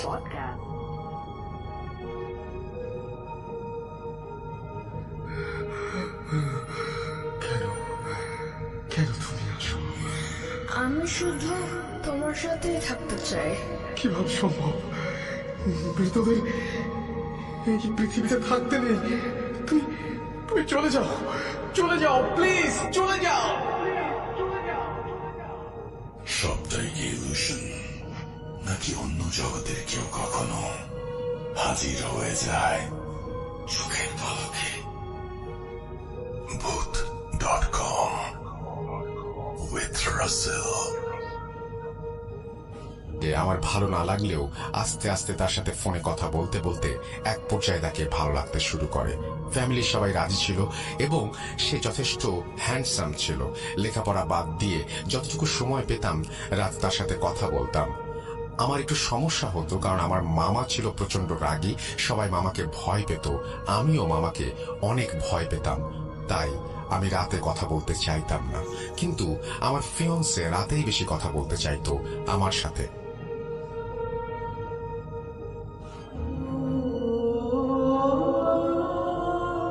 একদিন, যদিও ফোন অলওয়েজ সাইলেন্ট মোডে থাকতো। হঠাৎ করে রাত 1:30টার সময় আমার ঘুম ভেঙে যায় এবং আমি দেখি আমার ফিয়ান্সে আমাকে কল দিচ্ছে। আমি ফোনটা রিসিভ করার জন্য বাইরে যাওয়ার চিন্তা করি, যেহেতু ঘরটি ছিল টিনের ঘর, এক পাশে কথা বললে অন্য পাশে কেউ শুনতে পারত। তাই মামার ভয়, ভাবলাম উঠোনে যেয়ে কিছুক্ষণ কথা বলে আসি। মামার বাড়িটা ছিল এমন, বাথরুমে যাওয়ার জন্য বাইরে যেতে হতো। মামার বাড়ির পাশে ছিল বিরাট এক জঙ্গল, অনেক মানুষ গলায় দড়ি দিয়ে মারা গেছে ওই জঙ্গলে। জঙ্গল এত অন্ধকার থাকতো যে মানুষ দিনে যেতেই ভয় পেত। জঙ্গলের পরেই ডোবা টাইপের একটা পুকুর, বাঁশঝাড়, আর বাঁশঝাড়ের পরেই ছিল আমার মামার বাড়ি লাগোয়া পুকুরের পাড়ে ছিল একটা তুলো গাছ। গ্রামের ভাষায় আমাদেরকে মান্দার গাছ বলি। এই গাছটি পুকুর পাড়ের জঙ্গলের কাছাকাছি অবস্থিত। যাই হোক, আমি আমার ফিয়ন্সের ফোন পেয়ে আস্তে আস্তে দরজা খুললাম যাতে মামা টের না পায়। তারপরে উঠোনে যেয়ে তাকে ফোন ব্যাক করলাম। এক রিংয়েই ফোন ধরল সে। কথা বলতে বলতে এক পর্যায়ে আমার মনে হলো যে আমার মামা আমার কথা শুনে ফেলবে আর আমার একটু দূরে যাওয়া উচিত। এই চিন্তা করতে করতে আর কথা বলতে বলতে বাড়ির সীমানায়, অর্থাৎ শেষ সীমানায় যেয়ে দাঁড়ালাম। তারপর শান্তি পাচ্ছিলাম না, মনে ভয় লাগছিল এই বুঝি মামা শুনে ফেলবে। এই ভেবে হাঁটা শুরু করলাম এবং যে একটা বাঁশের সাথে হেলান দিয়ে কথা বলতে শুরু করলাম। কিন্তু একটু পর মনে হলো পুকুর পাড়টা সবচেয়ে নিরিবিলি, ওইখান থেকে কথা বললে কেউ শুনতে পাবে না। সেই জন্য আমি পুকুর পাড়ে মান্দার গাছটার দিকে হাঁটা শুরু করলাম। এভাবে মান্দার গাছের নিচে দাঁড়িয়ে 20 মিনিটের মতো কথা বললাম। হঠাৎ করে দেখলাম প্রচন্ড ঝড় উঠেছে, বাঁশের আগাগুলো বাতাসে ভেঙে যাচ্ছে। কিন্তু আমি খেয়াল করলাম ঝড় বাতাস শুধু বাঁশ গাছের আগায় হচ্ছে, বাঁশের গোড়া বা আমার গায়ে কোনো বাতাস লাগছে না। আমি ভাবলাম অনেক গাছপালা, এই জন্য নিচে বাতাস আসতে পারছে না। কোনো কিছু পাত্তা না দিয়ে কথা বলছি, এমন সময় হঠাৎ করে লাইনটা ড্রপ করে গেল। আমি চারপাশে তাকিয়ে চিন্তা করলাম এটা আমি কোথায় আছি। প্রচন্ড অন্ধকার, ঝড় বাতাস চারিদিকে হচ্ছে, সবকিছু যেন ভেঙে পড়বে। আমার মনের মধ্যে অনেক ভয় কাজ করছিল আর আমি চোখ বন্ধ করে এক দৌড় দিয়ে বাড়ির উদ্দেশ্যে চলে গেলাম। 20 থেকে 30 সেকেন্ড সময় লাগলো বাড়ির সীমানায় প্রবেশ করতে। বাড়ির সীমানায় প্রবেশ করে একবার পেছনে ফিরে তাকালাম, দেখলাম কোনো ঝড় না, কোনো বাতাস না, কোনো কিছু না, স্বাভাবিক, যেন এখানে ঝড় কখনো আসেইনি। যাই হোক, আমি ভাবলাম ঝড় হয়তো এসে হঠাৎ করে থেমে গেছে। কোনো চিন্তা না করে আস্তে আস্তে রুমে প্রবেশ করলাম। ঘড়ি দেখলাম 2:01 দেখাচ্ছে। বিছানায় যে আমি আমার ফিয়ন্সেকে একটা টেক্সট করলাম, যেহেতু কথা শেষ হয়েছিল না। টেক্সটে বললাম যে অনেক রাত হয়েছে, আমি আজকে আর কথা বলতে পারবো না, সকালে কথা হবে, টেক্সট ব্যাক করো। এভাবে অনেকক্ষণ কথা হওয়ার পর কোনো টেক্সট না পেয়ে আমার মধ্যে অস্থিরতা কাজ করতে লাগলো। চিন্তা করলাম ওয়াশরুমে গেলেও তো এতক্ষণ লাগার কথা না, সে কি তার ফোন দেখেইনি? তাকে অনেকবার কল দিলাম, কল রিসিভ করলো না। লাস্ট কল দিয়ে ঘুমিয়ে যাবার চিন্তা করে আবার আস্তে আস্তে গেট খুলে টয়লেটের উদ্দেশ্যে গেলাম। লাস্ট কল যখন রিসিভ করলো তখন তারও বড় বোন অর্থাৎ আপু আমাকে যেটা জানালো সেটা শোনার জন্য আমি মোটেও প্রস্তুত ছিলাম না। আপু বলল তার ভাই 10টার সময় বাসায় এসেছে, 11টার মধ্যে খাওয়া দাওয়া করে ঘুমিয়ে গেছে। সে এতই টায়ার্ড ছিল যে রুমে যেয়ে ঘুমানোর টাইম পায়নি। আপুর সাথে কথা বলতে বলতে ড্রয়িং রুমে ঘুমিয়ে গেছে এবং আপু তার প্রেজেন্টেশনের কাজ ড্রয়িং রুমে বসে বসে করছে 3-4 ঘন্টা। আমি ফোন রেখে মোবাইলে টাইম দেখলাম 3টা বাজে। আমি মনে মনে ভাবলাম কে ছিল তাহলে আমাকে ফোন দিল 1:30টার দিকে, আর কার সাথে কথা বললাম জঙ্গলে যে। প্রচন্ড ভয় পেলাম, কিন্তু কাউকে কিছু বলতে পারলাম না। আমি লুকিয়ে লুকিয়ে কথা বলতে গিয়েছিলাম। এসব চিন্তা করতে করতে ঘরে এসে এক পর্যায়ে ঘুমিয়ে গেলাম। যখন ঘুম ভাঙলো সেটা পরের দিন সন্ধ্যা 6টা। আমার আশেপাশে দেখে অনেক আত্মীয় স্বজন এবং আমার আব্বু আম্মুর একজন মামা ছিলেন, যিনি ছিলেন মওলানা। আমার মুখের উপরে ঝুঁকেছিলেন তিনি, কি কি বিড়বিড় করে পড়ছিলেন আর ফোঁ দিচ্ছিলেন। পরে জানলাম দুপুর গড়িয়ে সন্ধ্যা, আমাকে অনেকবার ডাকাডাকি করা হয়েছে, আমি উঠি নাই। নানু ভেবেছিল স্বাভাবিকভাবে আমি ঘুমাচ্ছি, কিন্তু কোনো কারণে মওলানা সাহেব আমাদের বাসায় এসেছিলেন এবং তিনি দেখলেন আমার প্রচন্ড জ্বর এবং তিনি একটু ঝাড়ফুঁকের ব্যবস্থা করলেন। গ্রামাঞ্চলে ঝাড়ফুঁক এগুলোই বেশি চলে ডাক্তারের থেকে। মওলানা নানাভাবে আমাকে একটু পানি পড়া খাওয়ালেন। সবাই চলে গেলে উনি আমাকে বললেন রাতে বাইরে একা একা কোথাও যেও না, তুমি যেখানে কল্যাণ ভাবছো সেখানে হয়তো তোমার অকল্যাণ নিহিত। আমি কিছুই বুঝলাম না, শুধু তার যাওয়ার দিকে চেয়ে রইলাম। পরে শুনেছিলাম ওই রাতটি ছিল হাজরা ফাটার রাত, গ্রামাঞ্চলের ভাষায়, যেটা অমাবস্যার থেকেও ভয়ঙ্কর, ঘুটঘুটে অন্ধকার। পারতপক্ষে এই রাতে সন্ধ্যার পরে কেউ বাইরে বের হয় না। এরপর থেকে আমার আর কোনো সমস্যা হয়নি, সব ঠিকঠাক চলছিল। কি ভেবেছেন এখানে ঘটনা শেষ? এটা তো সমস্যার শুরু মাত্র। 1 মাস পরে আমার চাচা চাচি পুরো ফ্যামিলি সহ গ্রামে বেড়াতে আসে এবং সব চাচারা ফ্যামিলি সহ গেট টুগেদার করার জন্য চলে আসে। আমিও বাড়িতে যাই কিছুদিন থাকার জন্য।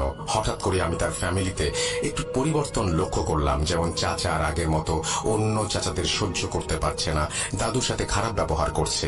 এরই সাথে অন্য একটি জিনিস লক্ষ্য করলাম, আমার ফিয়ন্সের বোন অর্থাৎ ওই চাচার একমাত্র মেয়ের সাথে কিছু আজগুবি ঘটনা ঘটছে। একদিন সে অন্যান্য কিছু কাজিনদের সাথে কথা বলছিল, একটি রুমে ঢুকেছিল এবং যখন বের হয়েছিল রুম থেকে দেখলাম তার গায়ের জামায় অনেক ছেঁড়া ছেঁড়া, কেউ অ্যাসিড দিয়ে পুড়িয়ে দিলে যেমন জামা ছিঁড়ে ছিঁড়ে যায়, পুড়ে পুড়ে যায় সেরকম, এবং ছেঁড়াগুলোর চারিদিকে হলুদ দাগ হয়ে আছে। সে নিজেও জানে না তার জামার এই অবস্থা। একজন দেখলো এমন কেন জামাটা, অথচ ওই মুহূর্তে আমি ওই রুমের সামনেই বসেছিলাম। আমি দেখেছিলাম জামাটি ঠিকই ছিল ঢোকার সময়। এরপর ওই আপুর আম্মা আমার চাচি আসলো এবং তিনি বলল, এটা ধরার দরকার নেই, রেখে দে, এটা পলিথিনের ব্যাগে রেখে দে, এটাকে নিয়ে দেখবো কেন এমন হলো।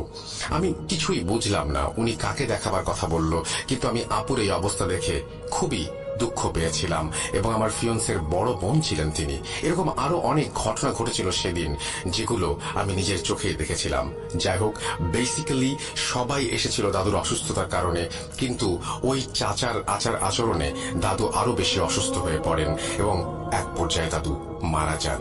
এরপর আমার বড় চাচা এবং অন্যান্য চাচাদের প্রেসার দিতে থাকে জমি জমাগুলো ওনাদের কাছে বিক্রি করে দেবার জন্য, কিন্তু আমার বাবাকে বলে, মেয়েকে আমার ছেলের সাথে বিয়ে দিয়ে দিব, এগুলো এমনি লিখে দে, এগুলো তোর সব মেয়েরই থাকবে। তার কথা শুনে আমার বাবা খুব অবাক হন। এই ভাই ছিল সবচেয়ে উদার মনের ফ্যামিলির মধ্যে।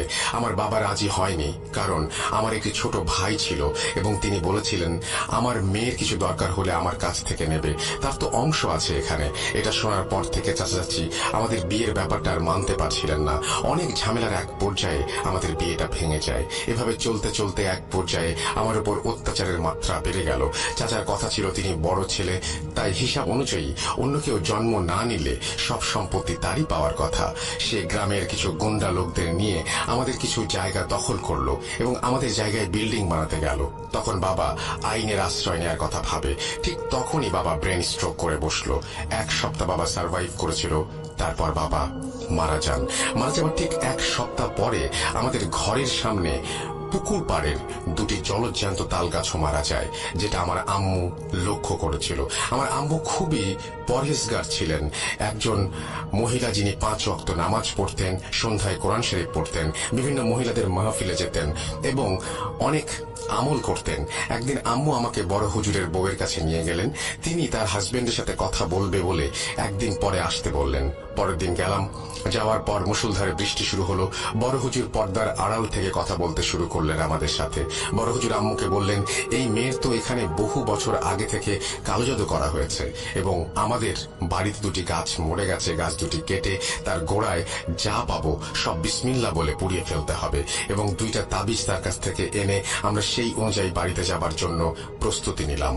কিন্তু বৃষ্টি তখনও থামে নাই। আমাদের বাড়িটা ছিল অনেক দূরে, তাই আমরা বৃষ্টিতে ভিজেই বাড়িতে যাওয়ার কথা চিন্তা করলাম। কিন্তু হুজুর আমাদের থামিয়ে দিয়ে তার বউকে কিছু একটা আমাদের উপর ছিটিয়ে দিতে বললেন। তিনি বললেন, যাই হোক না কেন কোনো ভয় পেও না আর কাউকে কিছু বলো না। আমরা বাসা থেকে বের হয়ে রওনা দিলাম। এমনই আশ্চর্য হয়েছিলাম, সেদিন বাসায় আসার আগ পর্যন্ত আমাদের গায়ে 1 ফোঁটা বৃষ্টির পানিও পড়ে নাই, কিন্তু আমাদের আশেপাশে তুফান হয়ে যাচ্ছিল। পরদিন গাছ কাটা হলো। একটি গাছের নিচ থেকে পাওয়া গেল ছোট মাটির হাড়ির মধ্যে বিভৎস চেহারার একটি ব্লার টাইপের ছবি এবং শুকনো রক্তের ছাগলের মাথার সাথে লাগানো একটি তাবিজ, এবং অন্যটি নিচে পাওয়া গেল একটা নখ, একটা ছোট চুল, একটা তাবিজ আর আব্বুর কাপড়ের কিছু অংশ, যেটা অর্ধেক পোড়ানো হয়েছিল। হুজুরের কথা মতো সব কাজ শেষ করে পরের দিন তাবিজ হুজুরের কাছে নিয়ে গেলাম। হুজুর আমাদেরকে বলল, আমাকে জোড়া কবরের মাঝখানে তাবিজ করা হয়েছে এবং আমার উপরে 7 জন জিন চালত করা হয়েছে। হুজুর বলেছিল সবাইকে সারাতে পারলেও রাধ নামের একটি জিনকে আমার থেকে কিছুতেই আলাদা করতে পারেননি। হুজুর বলেছিলেন একবার নদী পার হলে ব্ল্যাক ম্যাজিকের আসর কমে যায়। যেহেতু লেখাপড়ার জন্য আমার ঢাকায় আসতে হতো, সেজন্য আমাকে পদ্মা পার হতে হতো প্রায়। তাই ঢাকা থেকে গোপালগঞ্জ আর গোপালগঞ্জ থেকে ঢাকায় আসলে আসলে আমি মিষ্টি খাওয়া দেখতাম স্বপ্নে প্রায়। ঢাকার এক হুজুর তো বারবার তাবিজ কাটতে কাটতে আমার উপরেই বিরক্ত হয়ে যায়। হুজুর আমাকে বলেছিল আমার বড় চাচি কখনো আমাকে কিছু দিলে আমি যেন না খাই এবং তার সাথে আমাদের কোনো ব্যাপার শেয়ার না করতে। আমাদের পুরো ফ্যামিলি এবং চাচার সাথে অনেক খারাপ কিছু করেছে সে। চাচি ছিলেন একজন বিহারি, আর এই কারণে আমার চাচারা তাকে পছন্দ করত না। জানি না চাচা কেন তাকে বিয়ে করেছিল। আজ আমার 29 বছর বয়স, আজও আমার বিয়ে হয় নাই। সব ঠিক থাকলে লাস্টে বিয়েটা আর হয় না। শুনেছি আমার ওই চাচার মেয়ের 2টা কিডনি নষ্ট হয়ে গেছে। আমার ফিয়ন্সের 4-5 বার বিয়ে হয়ে গেছে, আর তাদের বড় ছেলে এবং ছেলের বউয়ের সাথে এমন কিছু করার সময় ধরা খেয়েছিল চাচি, তারা এখন আর মায়ের হাতে কিছু খায় না। ইভেন মায়ের চেহারা পর্যন্ত দেখে না, পাশাপাশি অন্য ফ্ল্যাটে থেকেও। এত কিছুর পরও আমার কিছু প্রবলেম এখনো রয়ে গেছে। এখনো উল্টাপাল্টা স্বপ্ন দেখি, যেটাতে আয়াতুল কুরসি পড়তে ভুলে যাই। এখনো আমার সামনে আমার কোনো কাছের মানুষের সাকসেস আমার কানে একবার আসলেই ওইটা নষ্ট হয়ে যায়, ইত্যাদি নানা কিছু। আমি জানি না মানুষ এগুলো করে কি মজা পায়। নিজেদের জেদ আর হিংসার কারণে এরকম সংসার ছিন্ন ভিন্ন হয়ে যায়। আল্লাহর কাছে দোয়া করি আল্লাহ যেন তাদের হেদায়েত করেন। এটাই ছিল আমার ঘটনা রাসেল ভাই। ভালো লাগলে প্রিয় মানুষগুলোকে পড়ে শোনাবেন, যেন সবাই সতর্ক থাকে, সতর্ক হতে পারে। আসসালামু আলাইকুম, ভালো থাকবেন। থ্যাংক ইউ সো মাচ মিম, যদি এটি আপনার ছদ্মনাম। আপনি ভালো থাকবেন এবং আপনি সুস্থ হয়ে উঠুন পুরোপুরি, সেই দোয়া করি আল্লাহ তাআলার কাছে। এবং সবাইকে বলছি আপনারা আপনাদের ঘটনা পাঠান। প্রিয় লিসেনার, আশা করি প্রত্যেকটা ঘটনা আপনাদের মাঝে ভালো লেগেছে। প্রতিনিয়ত এই ধরনের বাছাই করা ভয়ানক ঘটনা শুনতে চ্যানেলটি অবশ্যই সাবস্ক্রাইব করে নেবেন। আপনারা যাতে এই ধরনের ঘটনা খুব সহজে শুনতে পারেন, এই কারণে বিভিন্ন জায়গা থেকে এই ঘটনাগুলো খুঁজে বের করে আপনাদের মাঝে প্রতিনিয়ত রাত 10টা বাজে শেয়ার করা হয়। আপনারা চাইলে এই চ্যানেলে ঘুরে আসতে পারেন। এই চ্যানেলের মধ্যে শুধুমাত্র আপনারা বাছাই করা ভয়ানক ঘটনা শুনতে পাবেন। তো আজকের জন্য এখানে বিদায় নেব। আবার আগামীকাল নতুন কিছু বাছাই করা ভয়ানক ঘটনা নিয়ে